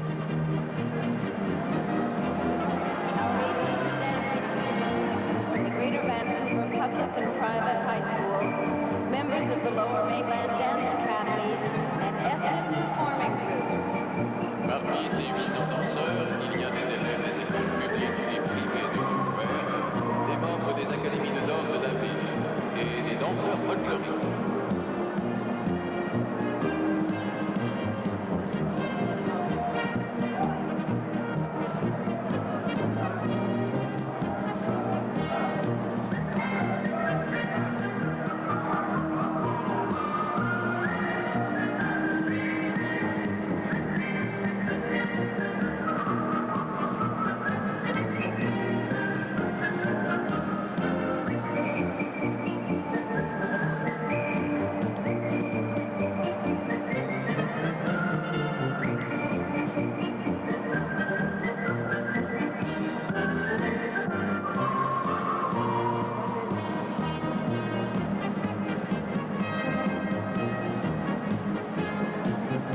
Look at that. The stadium at BC Place is a spectacular backdrop for the halftime show at Grey Cup 83. Girl Guides and Boy Scouts also involved.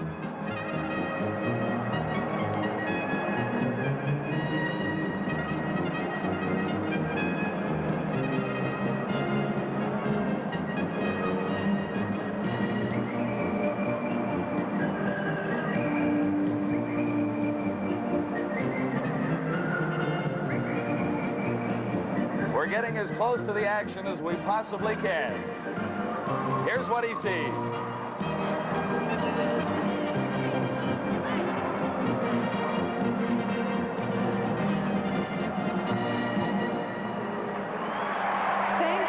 There's a great deal more of halftime ahead from BC Place. This is Grey Cup 83 from Vancouver. Vancouver. This week, Commissioner Jake Godard was presented with the Play Safe Award by the War Amputations of Canada for his support of the Play Safe Child Safety Program. Presenting the award was Sean Fraser of Kelowna, BC, a 10-year-old arm amputee and member of the War Amps Child Amputee Program, and program sports consultant Carl Hilsinger, a former running back who lost both legs in a car accident. I think it's very important that children learn to play safely. And here's a 1983 Grey Cup football for you.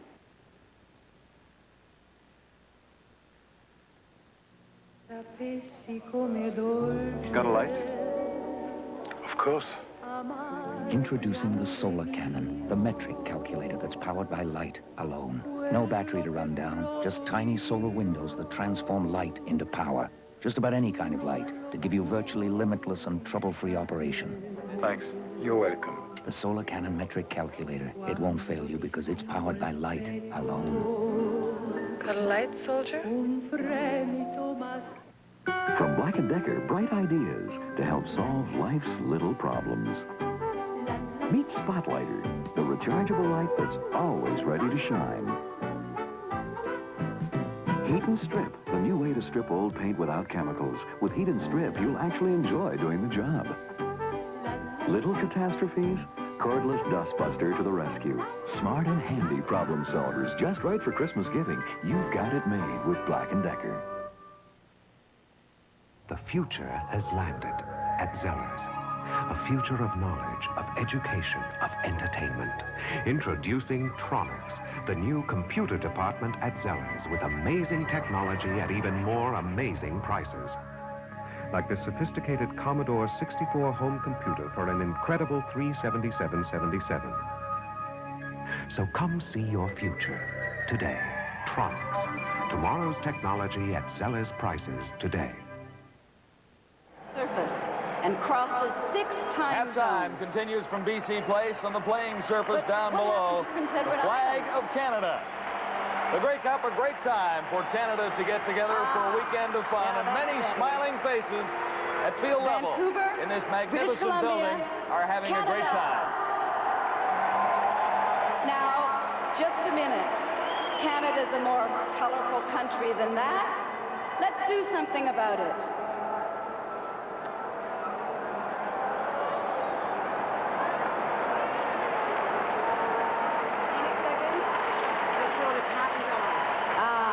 Now that's more like it.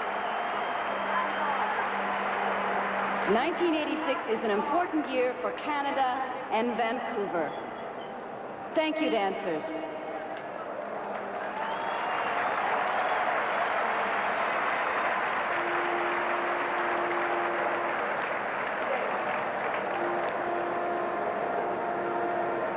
Lots more to come from field level at BC Place as the halftime show continues. We'll be back for the finale of all of that. But right now, let's talk a little bit more about football and get some reaction to the first half here this afternoon as far as the play-by-play commentators are concerned. Pat Marsden of CTV and CBC's Don Whitman. Well, thank you, John. Boy, I'll tell you, that was a very surprising first half because the Lions just physically manhandled the Toronto Argonauts. That was something that really surprised me, Pat, is the way the front four of the BC Lions were all over that Toronto offensive line. Now, I think in the second half that Conrad Holloway or Joe Barnes, and we saw an indication that perhaps it might be Barnes in the second half, they're going to have to establish more of a running game and use screens a little more. I would think that would be Bob Obilovich's strategy. But I'll tell you, let's give credit to the Lions. They came out here, they were ready to play some football. They looked a little uneasy their first series, and then they just took it to the Argos and really rammed it down. And that perfect play to Mervyn Fernandez was as good a football play as you'll see in any game. It was a classic. Pat, Mervyn Fernandez has been the big play man all season for the BC Lions. I can think of 2 games now where I've watched him perform. One against the Montreal Concorde earlier in the season where he took 3 passes for touchdowns. It looked as though he was playing touch football. And then, of course, last week against the Winnipeg Blue Bombers where he also grabbed 3 passes for touchdowns. But right now, Pat, let's go down to field level and take in more of the halftime action.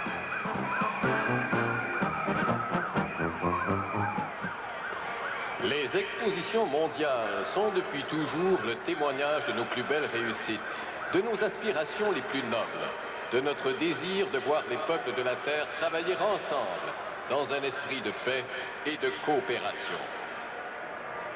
World expositions have always represented our highest achievements and our noblest aspirations, that the peoples of the earth can work together in peace and cooperation.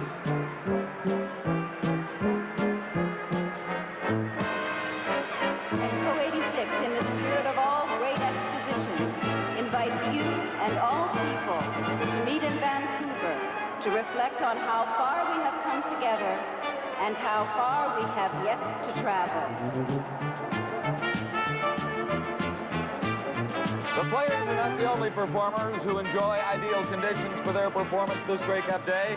On the field, hundreds involved in the halftime show are having a great time as well.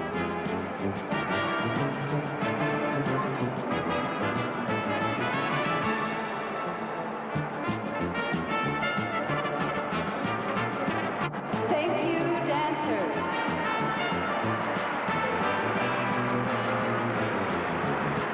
Expo 86 will be in Vancouver 3 years from now. BC Place, this magnificent stadium, will be the backdrop for that as well. Above all, Expo 86 is a multicultural celebration. Expo 86 est une célébration multiculturelle.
Performers.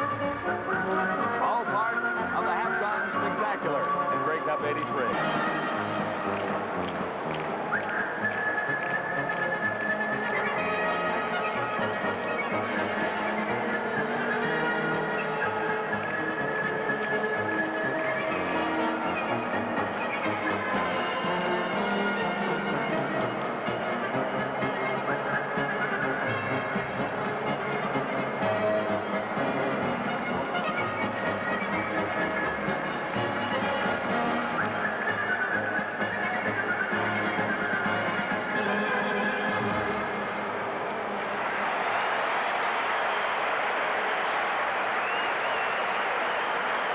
Great halftime show. Now, two legends of this game have been enjoying themselves under the dome all afternoon long with first half highlights, Frank Rigney and Ron Lancaster.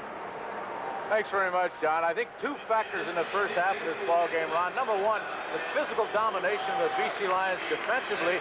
We also knew offensively that Mervin Fernandez would be a big factor, but I think the Lions have been very successful throwing to those backs out of the backfield. A big factor. Roy DeWalt said before the football game he wanted to keep the ball away from the Argonaut defense. It's exactly what he's done. He's done a super job in the first half. Well, when you show highlights, you have to show Fernandez in that first half. This was the first down the BC Lions were able to get. Well, you can't play him man-on-man. He just curls to the inside. You got to respect the speed, Frank, and he's able to beat you short. Ronnie's stats, 5 catches, 105 yards, 1 touchdown, a big factor. Not bad here. Just man-to-man coverage with Ken McEachran, the safety, free. He cannot get over there to help. He just got fooled. It's one-on-one. He beat the double. He looked like Ronnie Lancaster in the days of old throwing that one. Well, the Argonauts finally got started after a hitch to Terry Greer. Holloway finally escapes, runs it down to the 11-yard line. This is the big play for them. No question about it. It was the biggest rushing play they had in the entire first half, and I thought, Ron, that they set this screen up absolutely perfectly on the next play. That's the way you draw it on the board, Frank. You know that. You get those linemen out in front. Hammerlock will make a block, but look how easy it is. Just jogs in. Big play, and as you said, very easy. Once again, Fernandez such a big factor in this ball game because he can do so much with that football after he catches it. Boy, Isn't that a move? That's just individual effort. You can't teach that. No way. Ronnie, you're going to have the opportunity, of course, of doing the second half as we watch the BC Lions finally put their last touchdown on the board here with John Henry White making a great play. But what do you think the Toronto Argonauts have to do to get back in this ball game?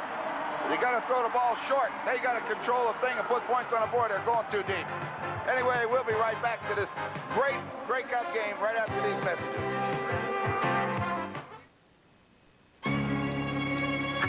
You look forward to it all week long, and then you get knocked around so much you wonder why you do it. But right from the first time you played, you knew you'd found your game. And right from the first time you tried OV, we'll bet you'd found your beer. That's why you just say OV for that great tasting beer. OV, OV, oh yeah, you just say OV. Have no illusions about the shape of things to come. There's a new generation of Buicks out there, the young Buicks. Consider Buick Skyhawk, performance and sophistication in elegant formation. Buick Skylark, contemplate its high-spirited combination of economy and luxury. Let your imagination run free with the wind-sculptured form and high technology of Buick Century. This new generation of Buicks employs robotics and electronic scanning for precise fit and finish. They feature new fuel injection and turbocharging. The 1984 Buicks. The young Buicks. Well, we're back at the stadium at BC Place, just about set to get underway with the second half. Will Conrad Holloway continue at quarterback? He did not have a good first half. He hit on only 7 of 15, and the net offense for the Toronto Argonauts, 127 yards, as compared to 247 for the BC Lions. Roy DeWalt had a very strong first half, completing 17 of 25 attempts. Leo Cahill, are you surprised at the way things have gone so far? I really am, Don, because I didn't think that the Argonauts could be beaten that badly physically. Man on man, BC just took them on and really got the best of it. And BC, one more thing, BC really didn't have their whole football team in there as far as the receivers, but they capitalized, went to their backs out of the backfield, a lot of things, and really played well the first half. Hank Olisic preparing to kick off to get this second half underway. Strong is back, along with Billy McBride. Harry Crawford is in the middle. The ball goes to Strong at the goal line. Strong gets out to 17 and no further. He's brought down there by William Mitchell. John Lancaster, one thing we have witnessed in the past this year from the Toronto Argonauts is the ability to come from behind. Well, they got a high-powered offense, and when you have a high-powered offense with a lot of big play men, you have that ability. It's just a matter of them doing a little better job blocking. I think we're going to get a real indication around the early part of this third quarter as to how the game is going to go. Urban Fernandez wide to the right, Ned Armour to the left. Fernandez the target, he is overthrown. Roy DeWalt had a very hot first half, in contrast to his first half performance last week in the Western Final against the Winnipeg Blue Bombers. But it was the second half performance where he hit on the 3 bombs to Mervyn Fernandez that helped project the BC Lions into this championship game. Well, you know, Don, he said before the game he wanted to keep the ball away from the Argonaut defense, and you saw those proper stats to prove it. Second and 10. The ball is at the 18. Armour hangs on at the 25-yard line. That bobble's going to cost him the first down, though. He had to come back to make the catch. It's amazing that Ned Armour has seen very limited football action. This is his 9th professional game. And it's a Grey Cup appearance for Ned Armour. He was really a track and field star when he went to school. I'll tell you the thing I'm impressed about with the BC Lions is their preparation. They've done such an excellent job defensively with a wounded defense, and offensively taking advantage of what's given them. They're giving Fernandez a lot of room on the outside, so they're hitting him short. He'll get a deep one. Carl Gracely fields the ball at his own 49, and he is forced out of bounds at the 54 of the BC Lions. Forced out by Nelson Martin. Well, we see that Joe Barnes is going to continue where he finished off in the second half as the Toronto Argonaut quarterback. This is one advantage that the Argos do have, 2 experienced and competent signal callers. Boy, they sure do. And you know how many times the Argonauts have had field position around midfield? They've got to take advantage of it. First and 10, the ball just shy of the 55. They ruled that on the punt return he had stepped out there. That screen pass to Cedric Biddle, fumbles the ball. Kevin Kolar has it.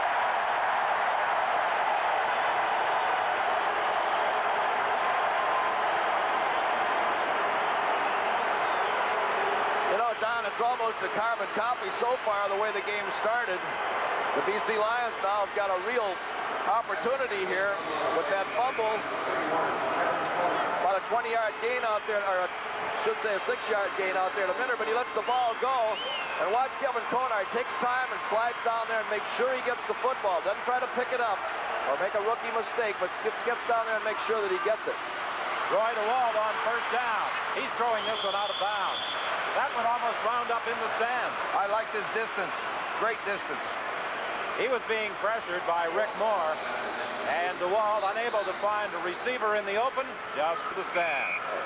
Kevin Conard, who scooped up that loose ball, a UBC product, a first-round draft choice in 1980. He played in the 1977 and 78 Can-Am Bowl, and there has been some talk about possibly reviving that battle between Canadian and American college stars. To John Henry White, and the Toronto Argonauts read it perfectly that time.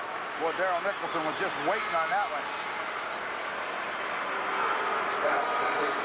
Well, the one thing that fumble made use of was field position, because with their punt, they ought to be able to do pretty good. As you see John Henry White, a real collision there.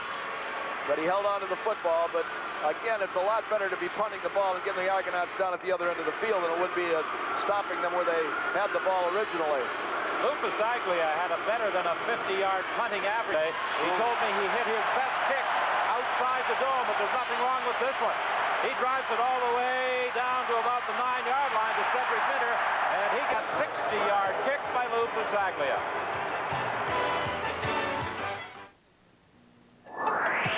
Radio value in home computing. Teach young children reading, writing, and arithmetic with Disney and Sesame Street characters. Create spectacular sights and sounds. Play awesome video games. Add joysticks, disk drives, a printer, and modem. Color computer 2 from Radio Shack at a just-can't-wait-for-Christmas sale price. Take one home today. I'm glad we did. For over half a century, your phone company and others have shared in a national commitment. By combining resources, we can offer you Canada's most advanced communications capability at your fingertips. This cooperation is Telecom Canada. Telecom Canada means more than long distance. We're office messaging, teleconferencing, voice and data, human resources, research and development, all under one roof and as close as your phone. Telecom Canada, your communications lifeline. And as we return live to BC Place, the Argos offense prepares to take over. It's very interesting. Their offensive line ineffective in the first half, not protecting the quarterback. Now, the coaches always count. Thus, they were having to react visually and losing that split second. Well, that's something they had worked on, trying to signal plays from the slot back to the wideout. Now, Joe Barnes in at quarterback, firing the strike to Cedric Minter. That will be a first down to the 35. Brought down there by Nelson Martin.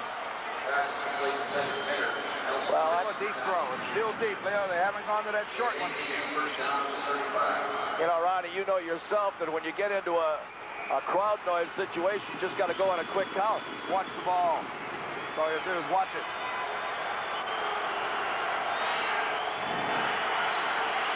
Back to the live action, 1st and 10. The Argonauts at their own 35. Barnes looking for Greer. He's got him near midfield. Kerry Parker made the tackle on Terry Greer. The runner-up for the Shenley Award is the country's outstanding ball player. Well, when you talk about Terry Greer, watch the excellent coverage Kerry Parker has on him. But the ball arrives, he catches it in that left arm. Watch Kerry Parker in great position, but there he is. That's what a great receiver does. He makes the tough ones. Well, he puts his body position in between the defender and the ball, and there's no way that the defender could get at it without going through him, and that's a penalty. The most receptions in one game, the most receptions in a season, and the most yards in one season. 3 records for Terry Greer. The pass over the middle for another first down, and this time it's Emmanuel Tolbert as Joe Barnes hits on 3 consecutive passes. 17-7. The Lions lead the Toronto Argonauts with 10:53 remaining in the 3rd quarter. Joe Barnes was very, very cool. Watch the pressure come up the middle. Conard's on the blitz. Tolbert just finds the hole, and Barnes finds him as he takes a great hit from that defensive line of the Lions. Joe is just about as sharp as I've seen him in a long time in this first sequence of downs right here. First and 10, the Argos on the move. They are at the 41 of the Lions.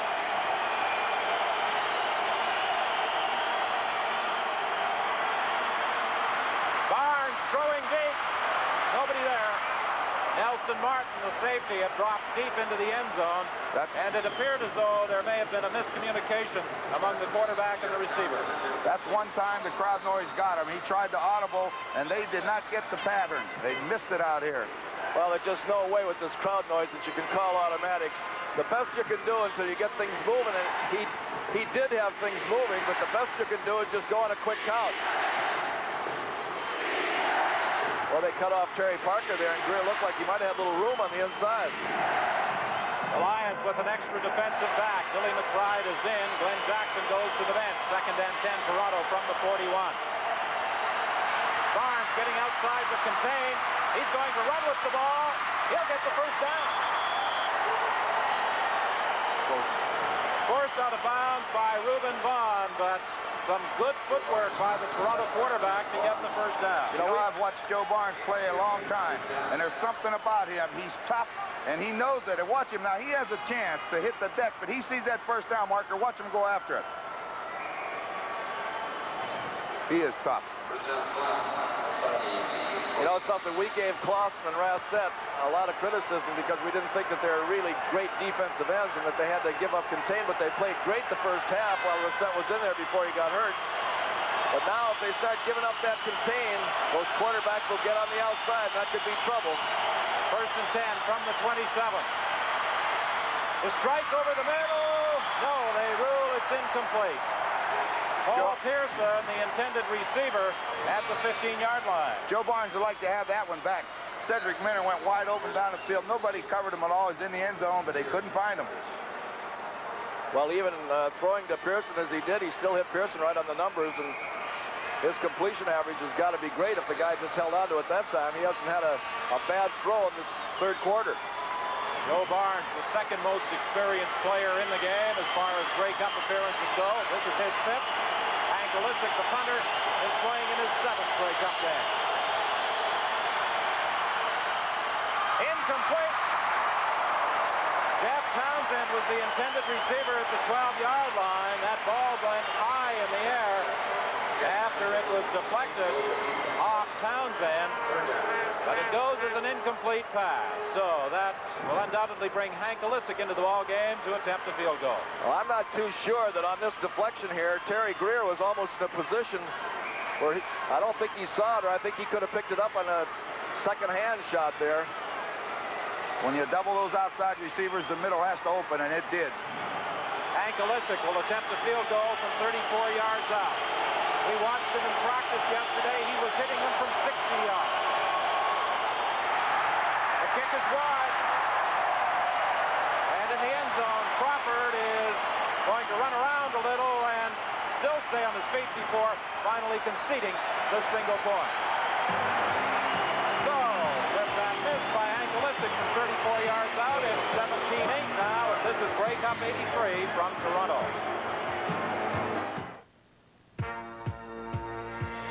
From the very first bottle of OV we brewed, we have had just one thing in mind: to brew you a beer with all the great taste you want, so that right from the first time you try OV, we'll bet you have found your beer. That's why you just say OV for that great taste in beer. OV, OV, oh yeah. You just say OV. There is a special feeling in Oldsmobile. What makes the new Oldsmobile Forenza a whole lot of fun to drive? A whole lot of things. Olds Forenza has front-wheel drive, available 5-speed, peppy 2-liter engine, and handling that's real sporty. But what makes this fun-to-drive car special is that it's an Oldsmobile. So it's not only fun to drive, it's fun to arrive. There is a special feel in an Oldsmobile. From outside, that's the stadium at BC Place, the site of this year's Grey Cup game, and the folks inside, sitting in comfort in shirt sleeves, enjoying this game, would probably vote unanimously that it should become the permanent site of the Grey Cup game until another facility is constructed somewhere else in Canada. First and 10. The Lions from their own 35. The handoff to John Henry White. He dives out close to the 40-yard line. It will be 2nd and 5, British Columbia. Franklin King made the stop on John Henry White. During a portion of the season, the Lions missed his skills not only as a runner but as a pass receiver when he was sidelined by injury. Well, he's one of the key members of that football team when they came into the '83 season, and he's done it all for them this year. 2nd and 5. The ball at the 40. DeWalt fires it over the middle, picked off by Carl Braisley. It was intended for John Henry White, and Carl Braisley timed it perfectly. Well, Carl timed that thing about as well as you can time it. He saw it coming all the way. And actually, DeWalt, when he went back to pass, saw the receiver break to the inside and just threw to the spot, and Braisley came from about 10 yards. You'll see it. DeWalt throws off the wrong foot and just lets it go in the middle there. Watch Braisley come right up there now, and he just picks it clean. Braisley read the quarterback well, and when you throw off that back foot leaning backwards, you got no zip on the ball. Great play. Braisley, who joined the Argos partway through the season from the National Football League, giving Toronto instant field position. There's the screen, the attempt to Carinci. He stopped at the 40-yard line after a pickup of about 2 by Bernie Glear. Rick Clausen has played a strong game on that defensive front for the BC Lions. His most memorable game, I suppose, was in the playoffs a couple of years ago in Winnipeg, where he was converted from offense to defense and was all over Dieter Brock in the Western semifinal. You know, Ron, you mentioned before that Minter came open. He came open again on that play, and they substituted. They may be going to go to him because twice down a row he's been wide open coming out of that backfield. 2nd and 8. Throwing deep for Jeff Townsend. Townsend falls, and it's incomplete. BC set real deep, just set zone defense. You're not going to beat a 4-deep zone deep too often. The Lions have certainly maneuvered their defensive unit. They have 6, sometimes 7 backs in there. Boy, their scheme is terrific. They've really done a job of working on the Argonaut offense. And both Conrad Holloway and Joe Barnes look like they're a little bit confused when they go back because the coverage is there. Hank Alisic missed a few moments ago from 34 yards out. This kick will come from 47 yards away.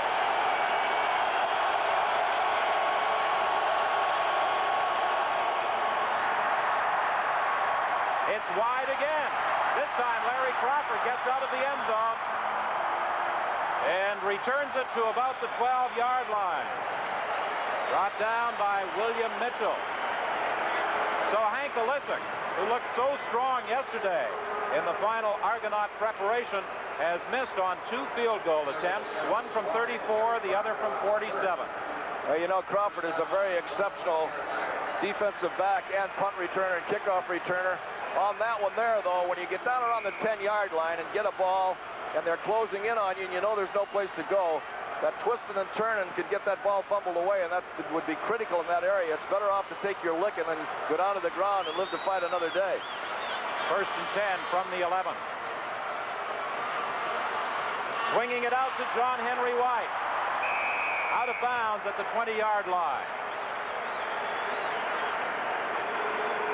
Taken out of bounds by Don Moon. Don Matthews, the rookie head coach of the BC Lions. He signed his contract with the Leos on the 4th of January, 1983. John Henry White right out in the flat. Watch the orange jerseys coming in front of him. That just makes it impossible for that linebacker to get out there with him. That gets him open. DeWalt gets him the ball. Big game. And again, Ron, it's a matter of the BC Lions taking what's available and going to White, and also going to that other back out of the backfield, and that's important at this stage of the game because they're not getting into them short receivers. 2nd and just a little more than 1. The second man through, John Henry White should have the first down. 17-8. The BC Lions lead the Toronto Argonauts with 4:47 remaining in the 3rd quarter. The indication is a first down for the BC Lions. Well, what a difference when that White is in there. Earlier in the season, he was out for a couple games with an injury, but he means just as much to BC as Germany means to that Edmonton team. And how the Edmonton Eskimos missed the veteran Jim Germany this year. Penalty flag on the play. DeWalt setting up, looking for John Pankratz. And I believe that's the first time this afternoon that he's gone to John Pankratz. I don't remember any other ones. I think he was trying to fool him and get Fernandez on a stop and then let him go deep, but Toronto was sitting back there waiting on him. Referee Lauren Woods.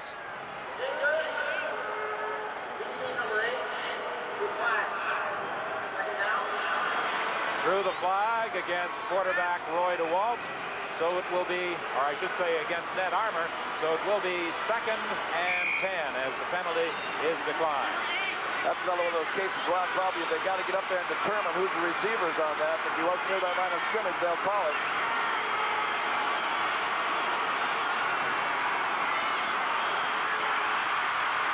John Henry White. Out of bounds, first down.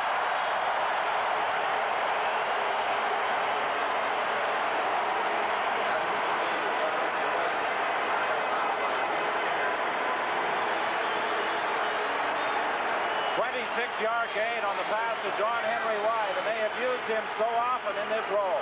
Oh, you see him out there like he's going to block Leo in. He sneaks across. It's impossible for that linebacker to run with him. That's exactly what it was, Ron. Nicholson had him man for man. He stepped up and then came across the grain and just outran Nicholson. And again, they're utilizing their offense to its fullest extent because with Chapdelaine and DeBreeze and the people that they've had in there from time to time, and even Armour with injuries or whatever reason that he was out, they're not the football team that they have been in the offensive threat with their wide receivers, so they're using their backs and doing everything they have to do, and it's a real good design that they're using. Well, there's an injured Toronto Argonaut down about the 12-yard line, and that's the reason for the delay as trainer Freddie Dunbar tends to the injured player. Pavlovich has to be concerned. His name came into this game as the favorite in the eyes of many people on the basis of their previous Grey Cup experience, the fact that they compiled the best overall record in the CFL this year. However, the BC Lions have physically taken it to them so far. I tell you one thing that we haven't mentioned here this afternoon, Don, that I think might be critical, and that is when you come back and win one in the last 27 seconds against an arch rival like Hamilton, it could have taken a lot out of them. It'll swing past to Strong this time. He keeps on fighting. He lost the football. Toronto has recovered. Carl Graisley comes up with the ball as Hank Galisic shouts encouragement from the bench. So the Argos take over again in BC territory, and Grey Cup 83 from BC Place in Vancouver returns in a moment. Simplicity. That elusive quality Panasonic brings to a complex world. So you can watch what you want, when you want. Make time stand still or move forward. Capture every highlight beautifully and bring all the brilliance of color to life. Take control in a complex world with Panasonic video and color television technology. So advanced, it makes your choice simple. Uh-oh, here's one they don't need us for. Who doesn't need it? Polaroid. Their new sun camera is $30 less than last year, and you still get a piece of the sun and a light fixer. Can you still turn bad light into good pictures? Yep. It's designed for 10 great shots out of 10. Use a 600-speed film. Swell. For $30 less? Yep, it'll sell itself. But somebody has to tell the people about it. But not both of us. So that means goodbye. Oh.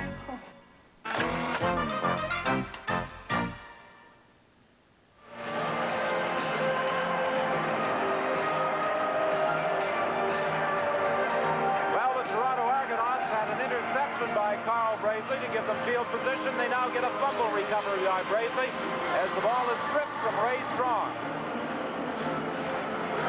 No doubt about it, the ball came loose. Another big break for the Argonauts.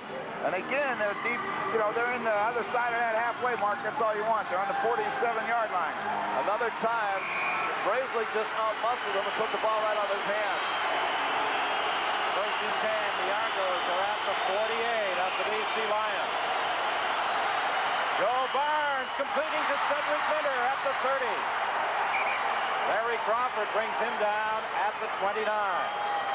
You know, so far, gentlemen, this has been somewhat reminiscent of last Sunday's Western Final, where the Winnipeg Blue Bombers squandered so many scoring opportunities. Oh, there's no doubt about it. I think Cedric Minter coming out of that backfield. Watch him go down. Now he's going to come into the middle. Good move. He look at the... he's got a little bit of running room in there, and run. Cushion. He was away from that defensive back, makes that catch. The ball between the 28 and the 29. First and 10. The handoff to Cedric Minter. He was hit almost immediately by Glenn Jackson. Well, you know, Glenn Jackson is a directional player out there today. He's got a brace on the knee, and really he can't change directions. He can come real tough in one direction. That's right in after the quarterback, but he can't make too many moves one way or the other, and he just made a great play on that. He's all heart.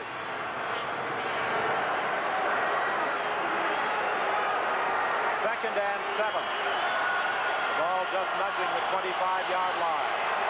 3:42, the time remaining in the third quarter. Barnes is in trouble. The pass, incomplete. Kerry Parker almost picked it off. It was intended for Townsend. Kevin Konar was the man in pursuit of Joe Barnes, and Kerry Parker almost picked off the pass. Well, you got to give that BC Lions defense a lot of credit. They are well disciplined. They fooled them with the blitz. They came late.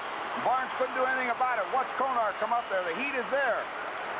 You know something, Ron, another thing to take into consideration here, it could be the team that's the better condition that's going to win this ball game.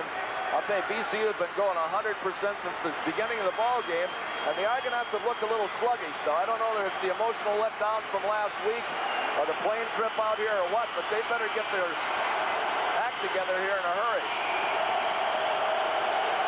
Hankalisic has missed both field goal attempts so far. This one will come from 32 yards out. Dan Carinci holds, but listen to the crowd noise.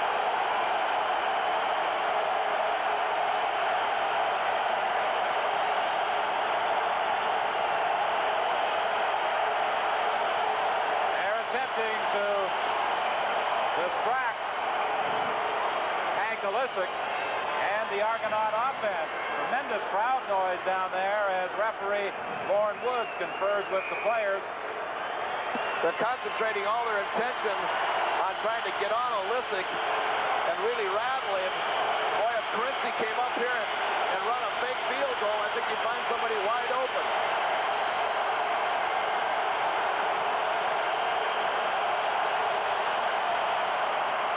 This time, it's wide again. In the end zone, Larry Crawford concedes another point. Well, that's 3 times now. Hankalisic has had an opportunity to split the upright. He's missed on all 3 attempts. Well, that's the difference between 9 points and 3 points. That's critical at this stage of the ball game. Now Bob Bilovich has to be concerned with not only the way his offense is not getting across the goal line, but with the kicking game as well. 9 points would have made a big, big difference on that scoreboard. However, on those wide field goal attempts, the Argos could only get 2 points. One was run out by Larry Crawford, so it's now 17-9 with 1:33 remaining in this third quarter.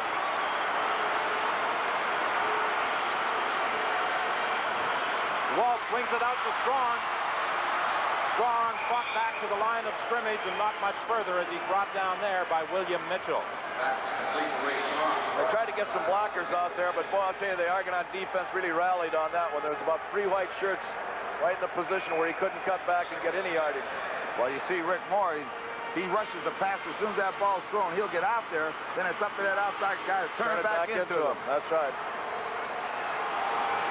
Ned Armour is wide to the right. Fernandez comes out to the left on 2nd and about 9.5. Sideline pattern intended for Chapdelaine, and he was being covered by Wilson. So the BC Lions are forced into a punting situation. In this second half, in the third quarter, the Toronto defensive unit has done an excellent job in stymieing the BC offense. Well, they're two fine defenses, Leo. I don't think it's a surprise. Yeah, and field position, you know, Ron, means so much. And as long as they can keep BC down in that area right there and make them kick out, they're going to get the ball not too far from midfield. And then their whole repertoire is wide open for the Argonauts to use.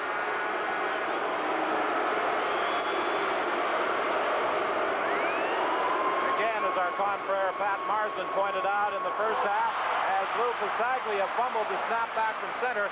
They're not booing Lou, they're cheering Lou, Lou, Lou. This is Carl Braithwaite, and what a ball game he has played so far as he works on those special teams in addition to playing that defensive halfback spot. And he has an interception and a fumble recovery.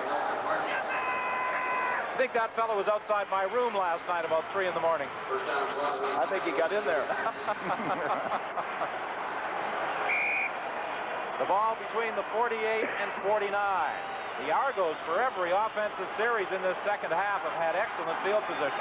Boy, you got to take advantage of that sooner or later. They can't even get the field goal. This should be the final play of the third quarter. Barnes is going to be sacked by Brent Lissette. Say, that's a new movement. It looks like he's chopping wood. And so, at the end of the third quarter, the score is BC 17, Toronto 9. And break-up 83 continues after this.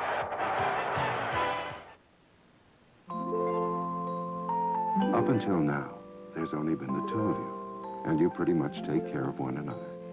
But now, there's a new person in your lives, a new responsibility. We have the protective instinct, too, about life and security and the future. And that's what life insurance is all about. Life is a mutual affair. Talk it over with your Mutual Life of Canada agent. When Apple invented the personal computer, we were all alone in the world. But soon it seemed that everybody was trying to build a better Apple. Well, somebody finally did. Lisa from Apple. So advanced it puts us right back where we started, alone again. Soon there'll be just two kinds of people, those who use computers and those who use apples.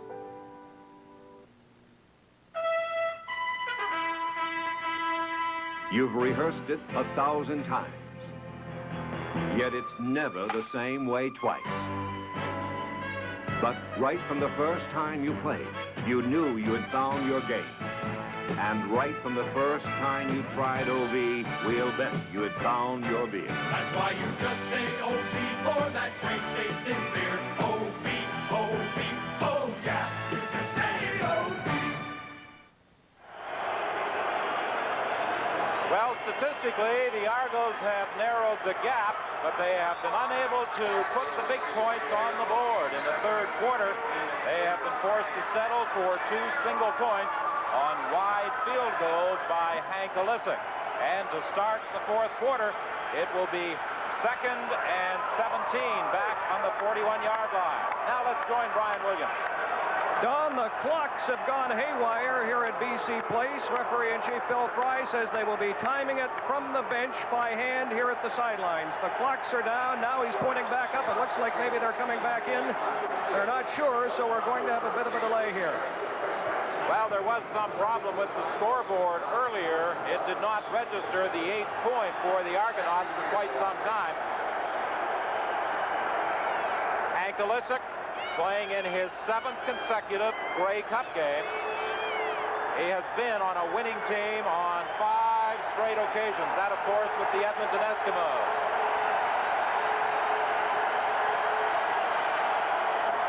Big second down play to start the fourth quarter. For Talbert, incomplete. Almost picked off by Billy McBride. It just looks to me like the Argonauts are grab-bagging it a little bit now. They got off to that good start in the third quarter. But we did a game about 3 weeks ago. Remember, Ron, when they had about 6 or 8 different variations of screen passes and used the entire offense and really had the defense on the go.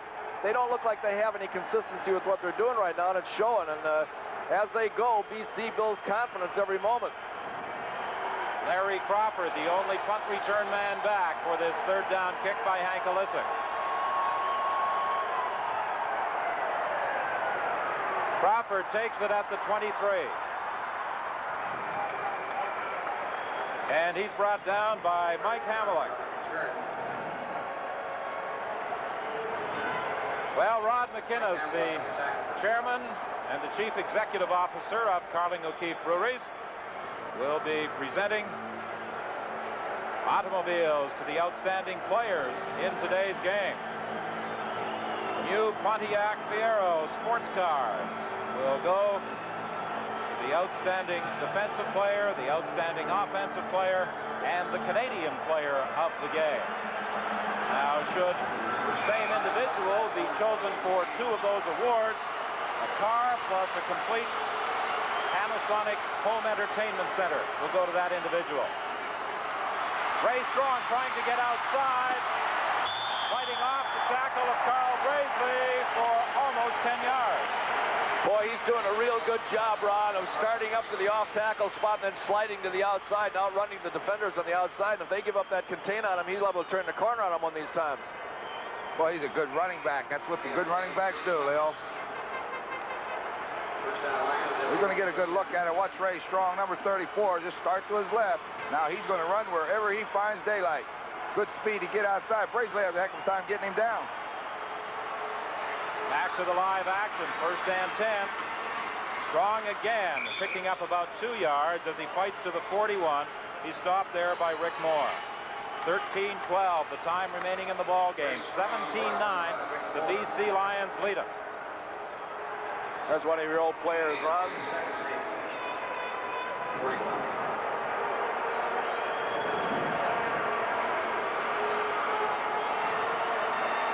Second and 8 from the 41.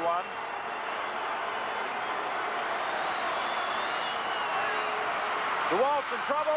He's dropped back at the 30. James Curry was the first to make contact with him, and then he got some help from Rick Moore. Interesting that the two defensive ends both started in the CFL with the BC Lions. Yeah, I was just going to say that. James Curry is a friend of DeWalt. Kind of picked him up after he knocked him down there and said, you know, it's all in the game, Roy. I didn't mean to hurt you. But I think he had a hold of his, well, I don't know about his face mask, but he certainly had a hold of his headgear. As I said, Curry started the year with the BC Lions, went to the Montreal Concorde for a brief spell, and then was picked up by the Toronto Argonauts. Here he is playing in a Grey Cup game.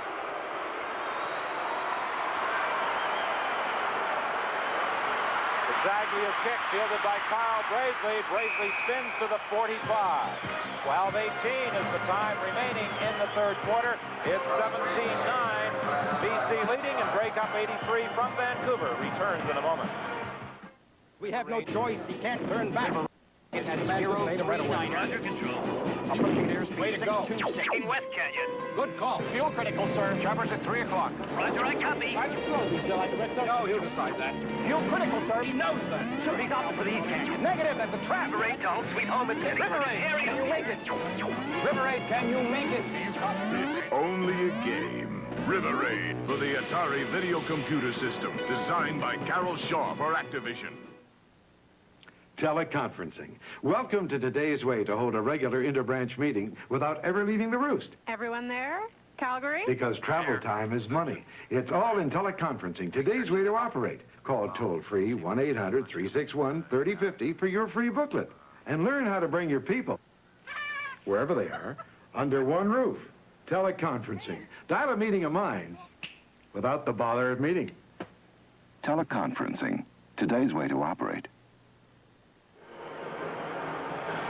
Don Whitman along with Leo Cahill and Ron Lancaster as we have 12-18 remaining in Grey Cup 83 live from the stadium at BC Place. Joe Barnes late in the first half replaced Conrad Holloway at quarterback for the Argonauts. He started very, very quickly, hitting on 3 consecutive passes, but since then he has had problems solving that BC defensive unit. First and 10. The Argos at the 46. Again, Barnes is in trouble. He gets the pass away. John Palizzetti made the catch back at the line of scrimmage, but it was Rick Clausen and Reuben Vaughn who were pressuring the Toronto quarterback, and Ron Lancaster again. I'm amazed at the way this front four has manhandled that Argo offensive line. Well, they've done it since the opening whistle. You know, you think sooner or later they're going to start wear down a little bit. It looks the other way around. You know, they've gathered momentum, and they're they tough. sure have. They say all a good defensive man is take 2 steps and throw a fit. Well, we're all throwing fits.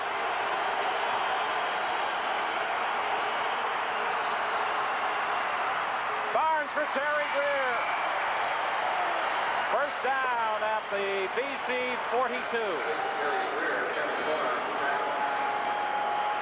Watch Terry Greer, Leo. He goes down right on the sidelines, and then he curls back into the inside, into the hole, and Barnes finds him. Watch him come on in there. Now, he sees the opening. Barnes sees him. Great catch. Good throw.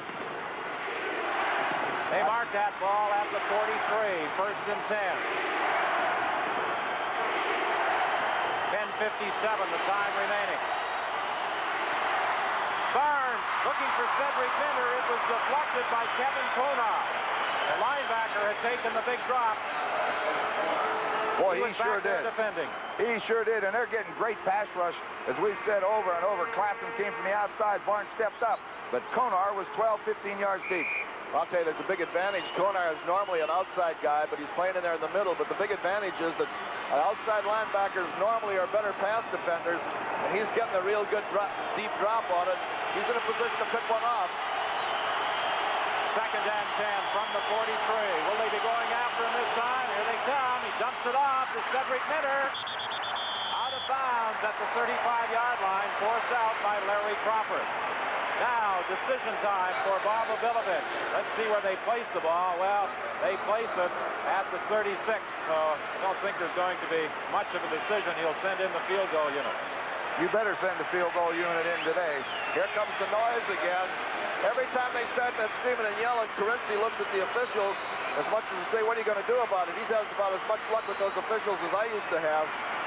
I walked into Rutgers the other night, and there was an official sitting there.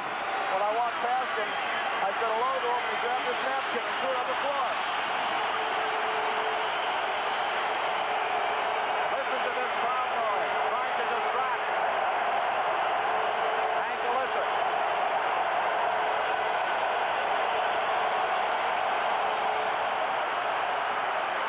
This time it's good. Listen. And it's now 17-12. The Lions leading. This is Breakup 83 from Vancouver. Excitement. Nobody's got it like Pontiac.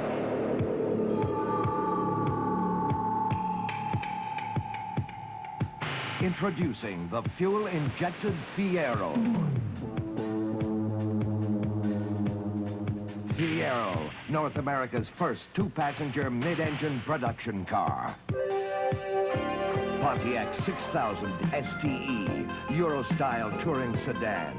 Sophistication, high-tech performance. Pontiac 2000 Sunbird SE. Unleash its fuel-injected turbo power. Firebird. Feel the rush of pure excitement with Trans Am. For 1984, Pontiac builds excitement.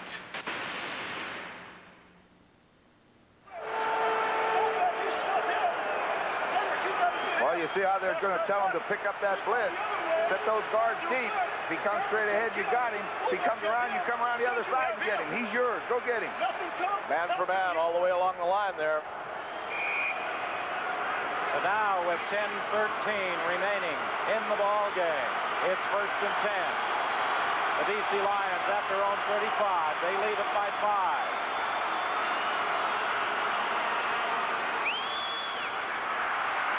DeWalt, under pressure, gets it away to Ned Armour. A pickup of about 3 yards. You know, the onus right now is on the BC Lions. They've got to get the ball down there, and they've got to at least put Pasaglia to work and get some points out of him. Because the Argonauts are sneaking up on him, and even if they only got 1 point 3 times and then a field goal, that's 6 points. They've got to get down the other end of the field and get some points themselves. Roy DeWalt DEWALT has now completed 24 of 36 pass attempts for 280 yards. Dumping it off for John Henry White, incomplete. He had to get rid of it in a hurry as James Curry was going after him. He had no chance. That ball, he didn't take a second and a half to try to get rid of it and still didn't have time. Well, James Curry looks like a guy that needs a car. He's made some real good plays, and he's going to have to get some consideration for the defensive player. While we got time here, this program is copyrighted and is strictly for the private use of our audience. Any reproduction, retransmission, or exhibition in whole or in part without the express written consent of the Canadian Broadcasting Corporation is strictly prohibited. Say, Leo, this is your day. You got that on 2 networks. Good kick by Pasaglia. It takes the bounce, and Carl Bracely fields it at the 15, and then steps out of bounds at the 24-yard line. Freddie Dunbar, the Argonauts trainer, is working on Earl Wilson. You just tell Earl Wilson, make a wish. Earl Wilson out of the University of Kentucky, Bubba, as he is nicknamed by his teammates. He's the only member of that Toronto front four who was with the team last year. You know what Bubba means in Southern dialect? That means brother.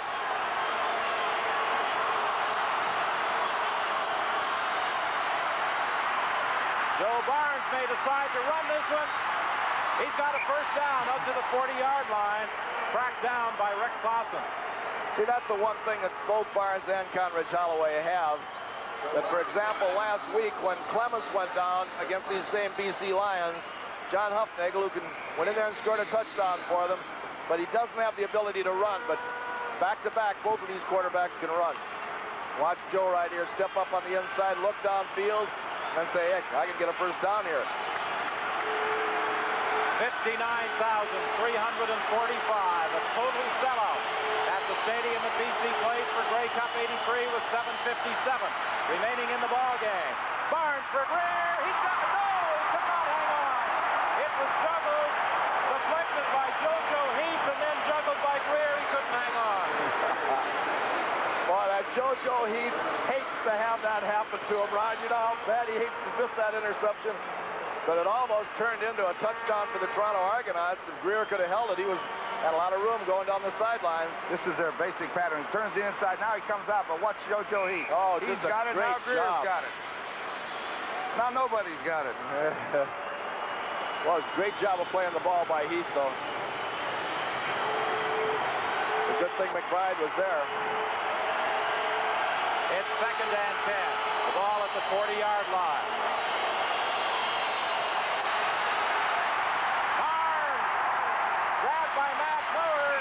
Continues on up to the 40, the line of scrimmage, but the play is whistled down. Boy, Joe Barnes tried everything to do something with that football, but 3 defenders corralled him, and there was no way that he could get anything off with it. 4-man rush. Rick Clausen and the defensive end, Brent Reset, come upfield and force Barnes right into those 2 big guys, and those big guys get hold of you. They don't let go. The outside guys get the depth, cut off the sprint outs and the rollouts and things like that. And those inside guys just get right on those guards and just take everything downfield. Well, not many people expected Joe Barnes to see much action in Grey Cup 83. They thought that Conrad Holloway would go all the way. Joe Barnes, actually, in a conversation I had with him yesterday, didn't anticipate seeing much action. But the Argonaut coaching staff opted to make the change late in the 2nd quarter, and Barnes has gone all the way here in the 2nd half. Joe Barnes playing in his 5th Grey Cup game. He previously saw Grey Cup action with the Montreal Alouettes. He was on a winning team back in 1977 as a Simon Fraser product. Tony Antunovic was shaken up on that last play. 3rd down and 11. Good high kick by Elisic. Crawford fields it at the 22. And he goes back inside the 20-yard line with 7 minutes remaining. 17-12 is the score, and Grey Cup 83 from Vancouver returns in a moment. nobody looks at office automation quite like Wang. Other computer companies only see the pieces to the puzzle. Data processing, word processing, personal computing. But Wang looks at how all the pieces fit together and gives you one solution that fits everyone's needs. A total solution no other computer company can match. Bringing everything in your office closer together is what puts Wang way ahead. Carlsberg Light, all right. People here say it's one good beer. Carlsberg Light, all right. Cold as ice, it's one real good beer. Crack the cold one and you'll see why it's that light, refreshing taste for me. Carlsberg Light, all right. Raise a cheer for good beer.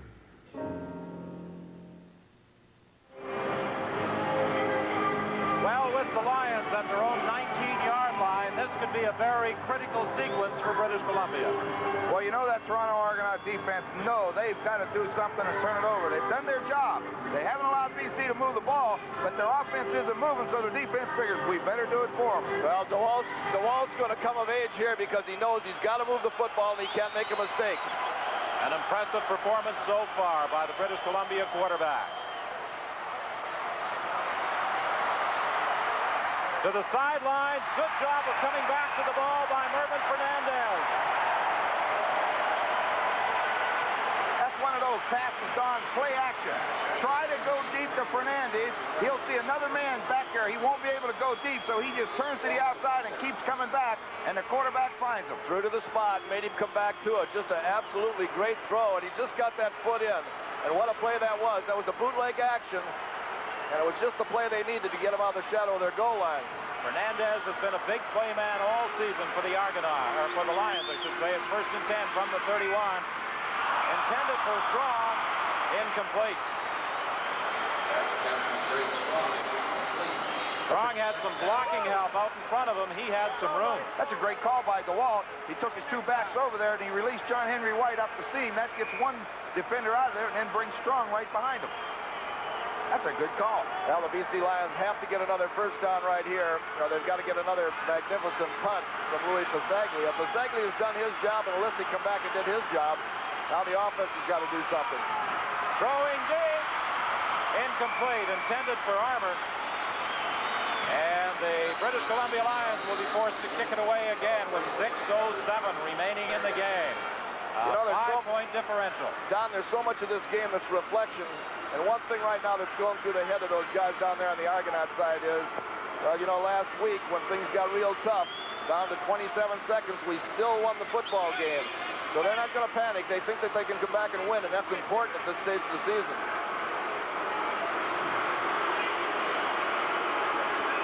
Carl Gracely has done all the work this afternoon for the Toronto Argonauts on that punt return unit. He'll field it again at the 44. And he dives out to the 49-yard line.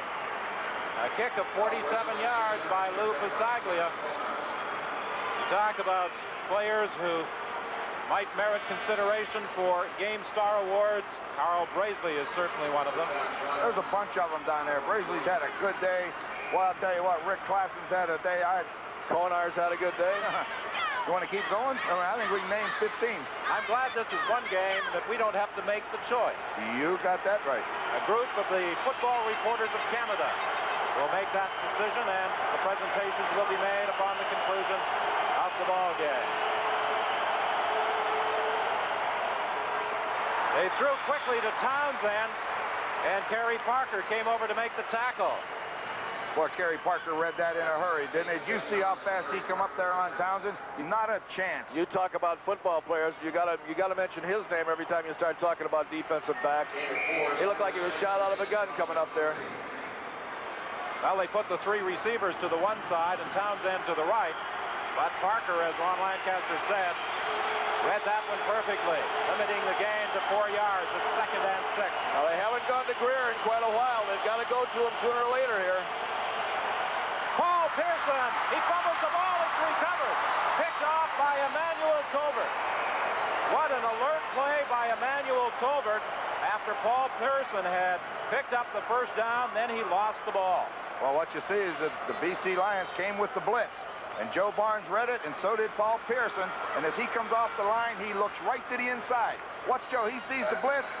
Pearson turns to the inside, makes the catch. Good tackle by Bird. The ball comes loose, and then the key play by Tolbert. A big, big play. Well, the scheme in terms of the blitz is look to the inside, and as far as the defense, get your hands up. Don't let him throw to the inside. 4:07, the time remaining. From the 45, first and 10. Barnes has the pass deflected at the line of scrimmage by Reuben Barnes.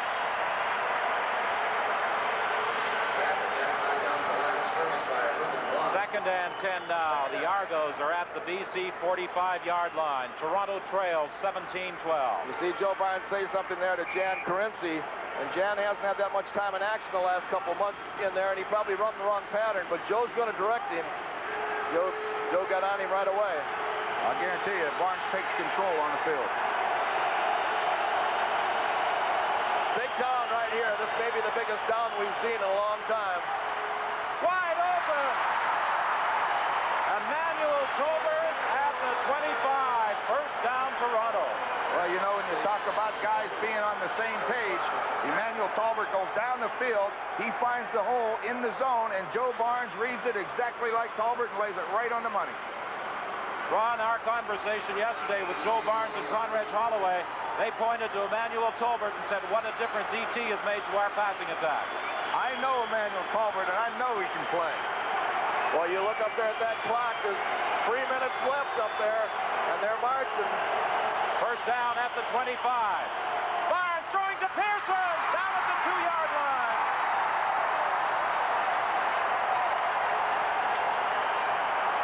The Argos will be first and goal when we return. Breakup 83 from Vancouver returns in a moment. That makes my pregame. Who sold the most small copiers in North America last year? Oh, I'd say zero. Oh. Number one, huh? How about Number one small copier? Sharp. Right. How'd you know? Simple. I sell copiers. So I know Sharp doesn't cut corners to cut space. Their small copiers do big jobs, so they sell big. You don't seem very happy about it. I'm not. I sell Canon. Sharp, the number one company in small copiers. From sharp minds come sharp products. Fresh charcoal broiled chicken. Never had it so good. It's so good. You never. Meaty chalet ribs. Never had it so good. It's so good. You never. Tangy Swiss chalet sauce. Never had it so good. You It's never. so good. You never had it so good. It's ought to be. Never so good or so little.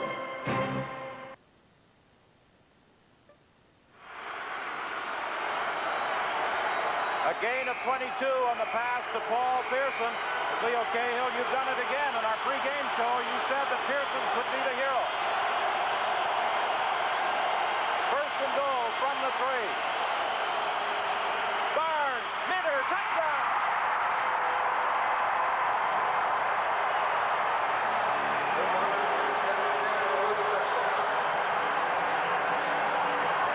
Don, right now, the thing that the Argonauts have got to think about is possibly going for the 2. 1 point isn't going to do them that much good right now. They go for 2 right now, and it makes the BC Lions kick a field goal to tie. Well, watch Minter in motion. Everybody goes inside, he goes outside. It's a pitch, anything you want to call it, but it's a touchdown on the board. I don't know who was covering him on there because it didn't look like anybody was picked off or anything. It just didn't look like they had anybody on him. I know one thing, the gentlemen burdened with the responsibility of choosing the stars of this game have their work cut out for them. There have been stars on both sides of the ball wearing the double blue of the Toronto Argonauts and the orange and white of the British Columbia Lions. They're going for 2, Leo. You're exactly right. 1 point does them absolutely no good. They got to get 2 points here to make the BC Lions try to tie them with a field goal. 2:44 is the time remaining. The 2-point conversion attempt. Barnes throwing for Terry Greer, incomplete. Rear was being covered by JoJo Heath, so the score holds. Toronto 18, the BC Lions 17. Well, get ready for a real finish here, because now it's up to the BC Lions to do what they have to do and get down close enough to give the best kicker in football a chance to get a shot at it. And 3 points puts them ahead. Well, you know, so many people in analyzing this game said that one of the advantages the Argonauts had is the two quarterbacks. If Holloway had problems, Barnes could come in and do the job, and indeed he has. Well, he come out right here, and watch his hit. I watched him after he threw the ball. Is there anybody at all on Minter? There's a guy laying on the ground back there that's probably supposed to cover him. He never had a chance. That's who it was. You're right. The linebacker came across and was knocked down on the way back. So for the first time this afternoon, the Toronto Argonauts are in front, but just by a single point with 2:44 remaining. Hank Olisic for Crawford and Billy McBride are deep for the BC Lions. It's going to go out of bounds. They'll kick off again. You know, while we have a moment, we've had tremendous cooperation from a number of people here at the stadium at BC Place. Our thanks go to Bob Hunter, the operations manager, Debbie Middleton operating the scoreboard, and Rick Moles, the engineer. Now let's go down to Brian Williams. Joe Barnes, did you change anything on that last drive? No, we thought they're playing a lot of zone. We just tried to hit the seams in the zone. That's all we're trying to do. Patience has been the key for you. That's been a real key. You know, patience. He has patience with everybody but commentators. So now the Argonauts will kick off again, this time from the 40-yard line. 31 years it's been since the Argos last sipped champagne from the Grey Cup. Olisic booms it into the end zone, and that's where Crawford starts out from. And he is stopped at the 17-yard line by William Mitchell. Here's another fellow who's had a big ball game for the Toronto Argonauts. Well, they've got their work cut out for them right now. They've got a long way to go, but a couple good completions right here will get Pasaglia where he has to be. Big thing right now is the Toronto Argonaut defense has really done the job the second half. They've got the offense field position. They finally got the lead. They're being called on once again right now. The injured player is Gordon Elser. Don Matthews, the rookie head coach of the British Columbia Lions. He was looking for his 6th consecutive Grey Cup triumph. He may, in fact, still get it. He had 5 in a row as an assistant to Hugh Campbell with the Edmonton Eskimos. And Bob Obilovich, Coach of the Year in 1982.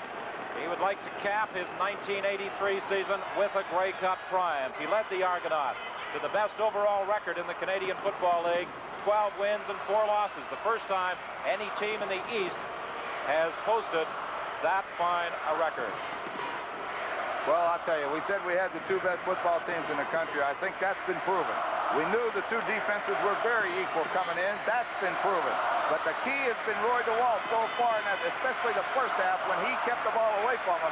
But that Argonaut defense is big, and they've got to be big right now.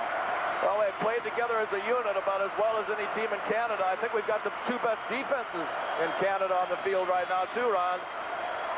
And it's just going to matter as far as the BC Lions are concerned. They're going to have to just show the patience that Joe Barnes did and get themselves in a position.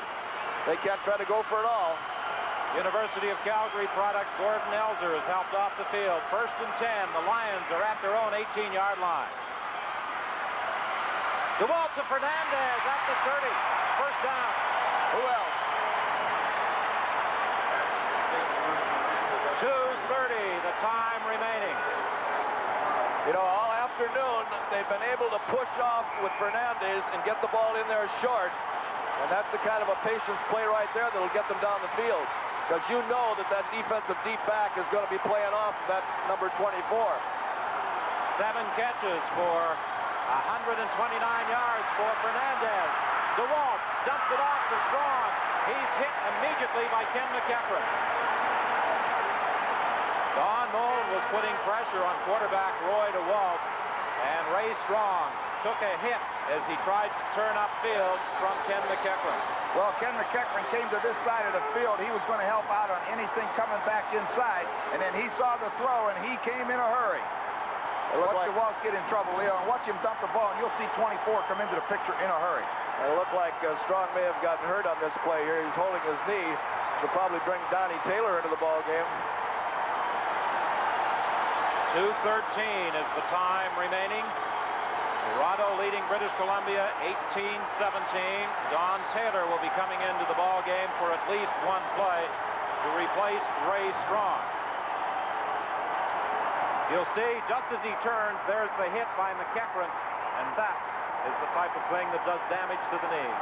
Boy, not only that, but he had his head stuck right in the ground, too.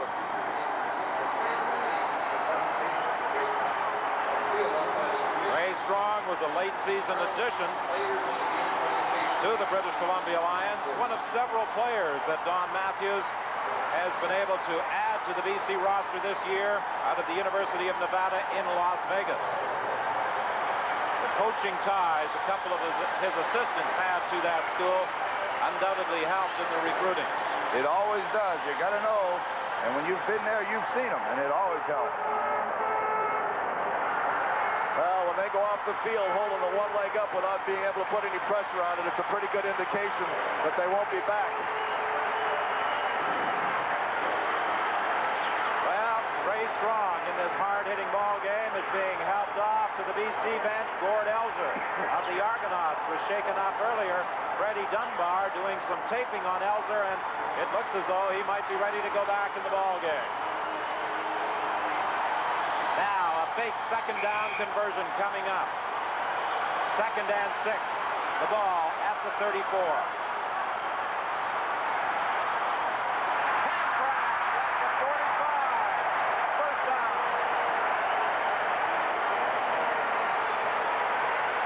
PANKRATZ has been unreliable all year, Ron, and it's just fitting that they should be getting the ball into people like PANKRATZ and Paul Pearson. Well, watch John PANKRATZ. He'll go down. He's looking. He sees the hole to the inside. DeWalt threw this ball really early. PANKRATZ makes the big, big catch and gets that first down. 1:53 is the time remaining. The Lions at their own 45. DeWalt fires the pass complete for about a gain of 6 yards to Jacques Chapdelaine, but there is a penalty flag, and I think it is going to be holding against BC.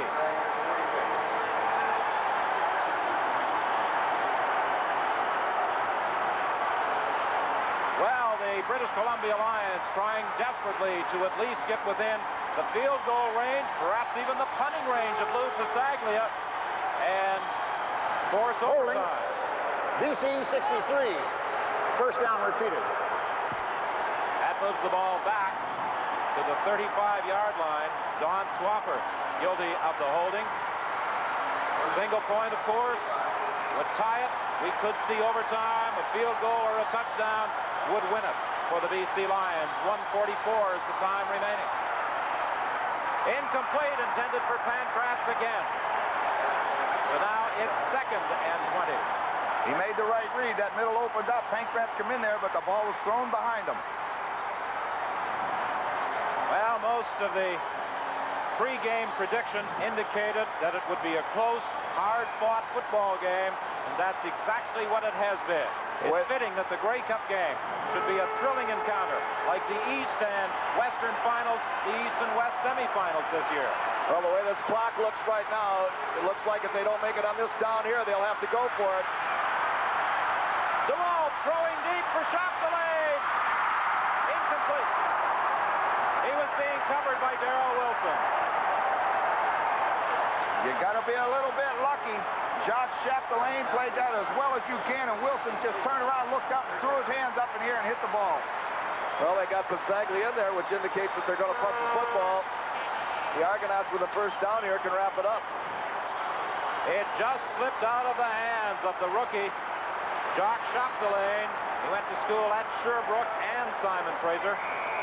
He was their #1 draft pick in 1983. 1:32 done. You have to kick the football. You got to do it. You have to kick the ball, hope for perhaps a break, and then count on your defensive unit to hold.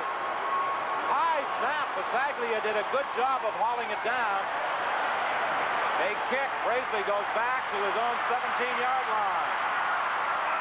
And making sure he hangs onto the ball, he gets out to the 22. He's stopped there by Ryan Potter.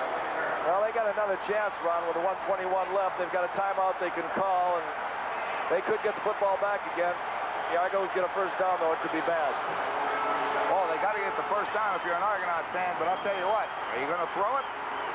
No, they're not going to throw it, I wouldn't think, down here, but Joe Barnes, you know, you had him, and you know that he's going to take what they give you, and he's got a lot of courage. And Joe Barnes is going to do whatever it takes, and if he needs to throw it, he'll throw it. That's what I feel, too. 1:21, the time remaining. The clock will not start until the ball is snapped. There's the handoff to Cedric Minter, and he drives to about the 32. That took the clock down to 1:18. Would you say that this next down would be about the most important play of this game? It sure is. 18-17. The Argonauts lead the Lions. Joe Barnes. No substitutes coming in from the sidelines with plays either. I think Bobo Bilovich is saying, Joe, you've been around a long time. It's up to you. He signaled it. He did send it. Yeah, they called them both on the sidelines, and he signaled. Key second down play here. Barnes is going to run it. He'll get the first down. Was that a sigh of relief from the part of Bobo Bilovich?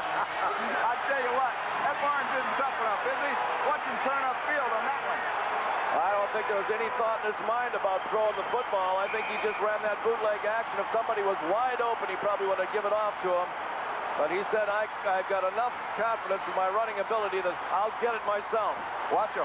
There's no doubt what he's going to do with this football. Watch him go get it. So get out of my way, fellas. Joe Barnes out of the Texas Tech School. Hands off that time as Cedric Minter gets back to the line of scrimmage with 34 seconds remaining.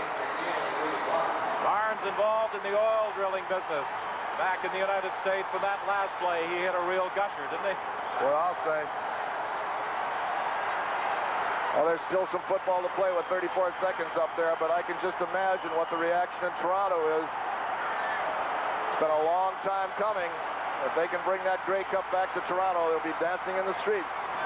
Conrad Holloway, the man most expected would be the Toronto Argonaut hero this afternoon. However, he was unable to get that offense in gear. Joe Barnes came in, and what a job he has done. And this is Cedric Minter, and he has injured a knee, it would appear. See, that'd be awful if he got a serious injury here with the maybe the third last play of the ball game. I think he just banged it on the ground. No, he's all right. He's walking off. He went down. He just landed on it hard. He's okay. He's fine. They don't need him anymore. 34 seconds. The clock doesn't start till the snap because of the timeout, but it's 2nd and 10. Carinci is in there. He and Palizzetti in the running back positions. 34 seconds the time remaining. Barnes rolling out to his right. Being chased by Clausen. And Clausen is the man who finally caught him. Barnes was looking downfield, but you saw the experience there, Ron. He was not about to throw it away. no, he wasn't throwing. He was just running a little bootleg action to try to get all those defensive linemen out there and clear the other side for him. I think right now we'll see a delay of the game penalty here, and that'll move it down to about 7 seconds, and then they'll hope that they can punt it and end it.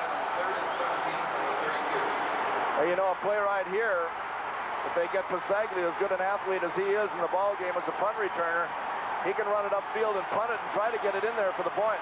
Yep. I think that's what they need to do. They need to get him on there and have him field this punt, because they're going to, I know they got to take too much time. They got to take 20 seconds. Well, the seconds are ticking away. We're down to 19. And you can rest assured that Hank Olisic will take just as long as possible. Well, he takes it down to 10. They were going after the block. The kick to Larry Crawford at the 25. He's going to try and get out of bounds. Willie, he's out with 1 second left. 1 second remains. Crawford trying desperately to get out of bounds. were able to take that clock down to 10 before Hank Olisic kicked it away for 55 yards. What do you do here? You know what? Here's something to think about. Put the Saglia in there to slot back, have them wide receivers clear. Try to hit him in the hole and turn around and kick it. That's right. You got to get him and try to get him for about a 20-yard gain and then just punt the ball on the run. And he'll get a good bounce on the artificial turn. They got to do something. No, they're not going to do it. So you can bet that they're going to go to number 24.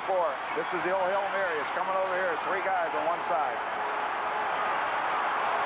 Roy to Wall, throwing deep, looking for Chapdelaine. It's knocked away, and the Argonauts are the champions for 1983. Well, the 31-year-old drought comes to an end.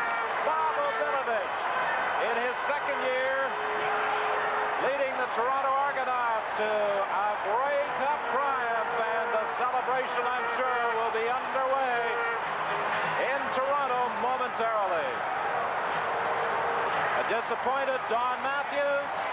He's been on a winning team on 5 consecutive occasions. And for Bob Obilovich, it has finally happened. A Grey Cup triumph here at the stadium at BC Place. The capper to a fantastic year for the Argonauts. They went through regular season play with the best overall record, and there it is. It's been filled at various times with champagne, beer, and whiskey. It's been lost and stolen. It's been cursed at. It's been blessed, and has suffered a number of indignities. But it is what the Argonauts have been aiming for since they went to training camp back in May, and they have finally achieved that goal. Well, you know, I just looked down there and was watching Bob Obilovich, watching Joe Barnes and the Argonauts. That's what it's all about. I think you said it all, Don. Everything's happened to that cup. But one thing about it, when you get it in your hands, that's what you want. Now, the Toronto Argonauts, after all these years, have finally won the Grey Cup. But you got to give a lot of credit to Donnie Matthews and that BC team. He had all kinds of personnel problems going into this football game, offensively and defensively, and he played about as good a game as you could possibly play against a better football team. Everybody, you and I and everybody else, thought it would be a 10 or 15-point game with the Argonauts winning, and they had to fight for their life. But they did have the reflection of being able to come back in a football game after that come-from-behind thing last week in the last 27 seconds, so they never lost their poise. Well, we're about ready for the presentation of the Grey Cup. Let's listen. Let's celebrate. There's a party going on right here. A dedication to walk throughout the world. So bring your good times and the laughter too. We're gonna celebrate and party with you. Come on. Football fans in BC Place Stadium and throughout Canada, it gives me a great deal of pleasure to present the Grey Cup to Dan Ferrone of the Toronto Argonauts. The Toronto Argonauts, the 1983 Grey Cup champions. Congratulations, Dan. Thank you. Toronto, you've waited a long time. Here it is. We've got it.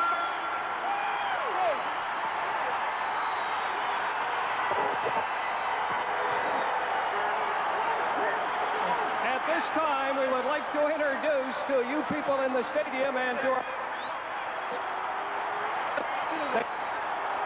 stars of the game, the Curly O'Keefe offensive star of the so wins a new Pontiac Fiero. Joe, you've been the lead man all season. It's to feel awfully nice to win. To get the win.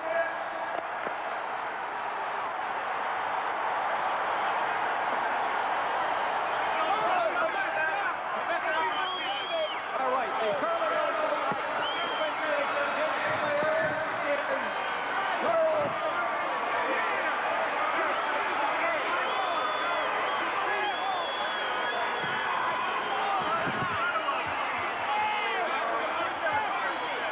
Well, we're having some trouble getting hold of number 2, Carl Breesley, the Carling O'Keefe defensive player of the game. Here he is. At halftime, Carl. At halftime, you said to me it was never in doubt. Did you really believe that? You got to believe when you got a team like ours. You got a defensive line to play the hard out, linebacker to play the hard out, We were going to get it. All right. Congratulations to both Carl Braisley and Joe Barnes, the Carling O'Keefe offensive and defensive game stars. And let's bring in Rick Klassen of the BC Lions, the outstanding Canadian, the Dick Suderman Trophy. A tough game. It seemed to change in the third quarter when the Toronto defense took over. Well, Toronto, you have to compliment them. I think both offensively and defensively did a super job, and I thought we played well. We just came up on the short end. It's unfortunate, but you got to commend Toronto. They played a heck of a football game. Anything you want to say to these fans here? Well, I think hopefully it's the start of a dynasty here. It was our first year in for 19 years, and we're going to come back next year, and we're going to win it. All right, our congratulations to Rick Klassen, Joe Barnes, and Carl Braisley. Let's go upstairs to, let's see, John Wells. The final score reads the Argos 18, the Lions 17, but the party is a long way from over. This is Grey Cup 83 from Vancouver.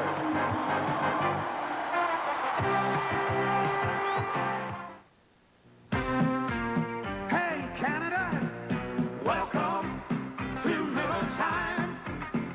Now brewed here, it's yours and mine.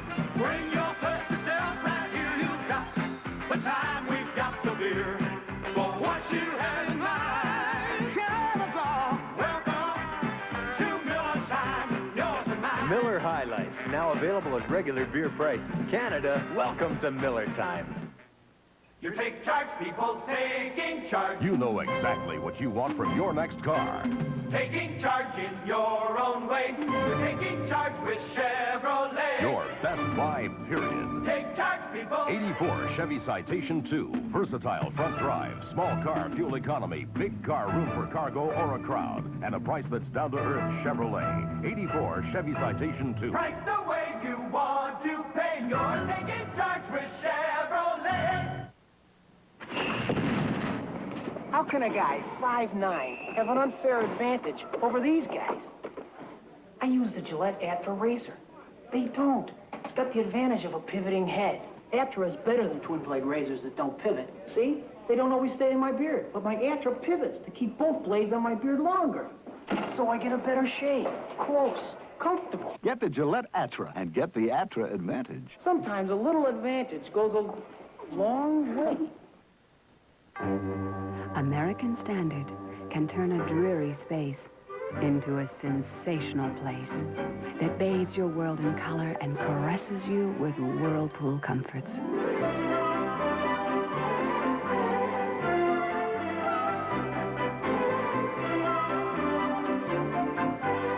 For a room full of new sensations to color your life. Plaza Suite from American Standard. Sidelines, a happy Carl Braisley, the outstanding defensive player in this Grey Cup. And inside the Argo dressing room, the celebration is already underway. We'll get back in there for some comment from the victorious Toronto Argonauts, the 83 Grey Cup champions, in a moment or two. Grey Cup under this magnificent dome at BC Place is everything we thought it would be. Two outstanding teams in a bitter battle to erase the memory of so many years without success in this CFL championship game. Today will go down in CFL history as one of the greatest games ever played.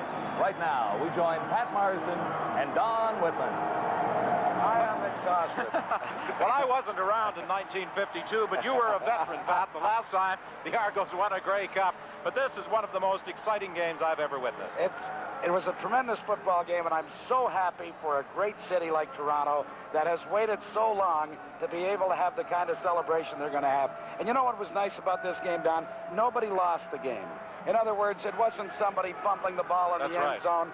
Two teams gave it everything they had. You could flip a coin. Both won. Both should be extremely proud of what they performed today. Right up until the... Want to have some fun? Try to guess which of these toys will run longer. Here's a clue. It's the one with the Duracell battery. That's because when you leave it running, a Duracell battery will last up to 6 times longer. So it will still be going long after regular carbon batteries have stopped working. If you guessed the pink elephant, you're right. Duracell. The copper top battery. It makes all your toys last longer. Now Lotterio is even more fun. Twice the fun. You get 2 jackpots for the price of 1. With a special Lotterio twice the fun bonus draw. You get a free extra chance to win. Now when you play Lotterio, you're automatically in the second bonus draw for a $250,000 jackpot every week for 4 weeks. Isn't that exciting? So I'm going right down to Mr. Hall's store and play Lotterio. Not without me, you're not. Lotterio. It's twice the fun bonus draw.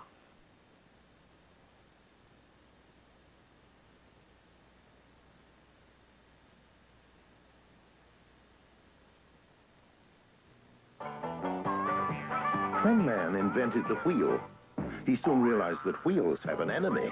The enemy is winter. So to cope with winter, man invented the Uniroyal steel-belted radial snow tire. On ice and snow, Uniroyal M&S Plus steel radials have proven they can turn the trick in man's annual contest with winter. Uniroyal, from the first man, the last word in steel-belted radial snow tires. Hey, Canada. Welcome to Miller time. Now brewed here, it's yours and mine. Bring your thirsty self right here. You've got the time, we've got the beer for what you have in mind. Canada, welcome to Miller time, yours and mine. Miller High Life, now available at regular beer prices. Canada, welcome to Miller time. Canadian football stars are under the dome in an East versus West matchup. See All-Star Football on CTV Saturday, December 3rd.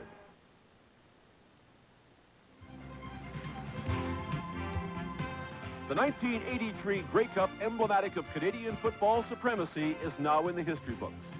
And to the winners, our congratulations as another exciting season comes to a close. This 71st annual classic has been brought to you by Carling O'Keefe, brewers of OB, the Carlsberg family. This is the CTV television network. Looking back on Christmas memories, you realize how important they really are. And Direct Film has 2 ways to help you save when you buy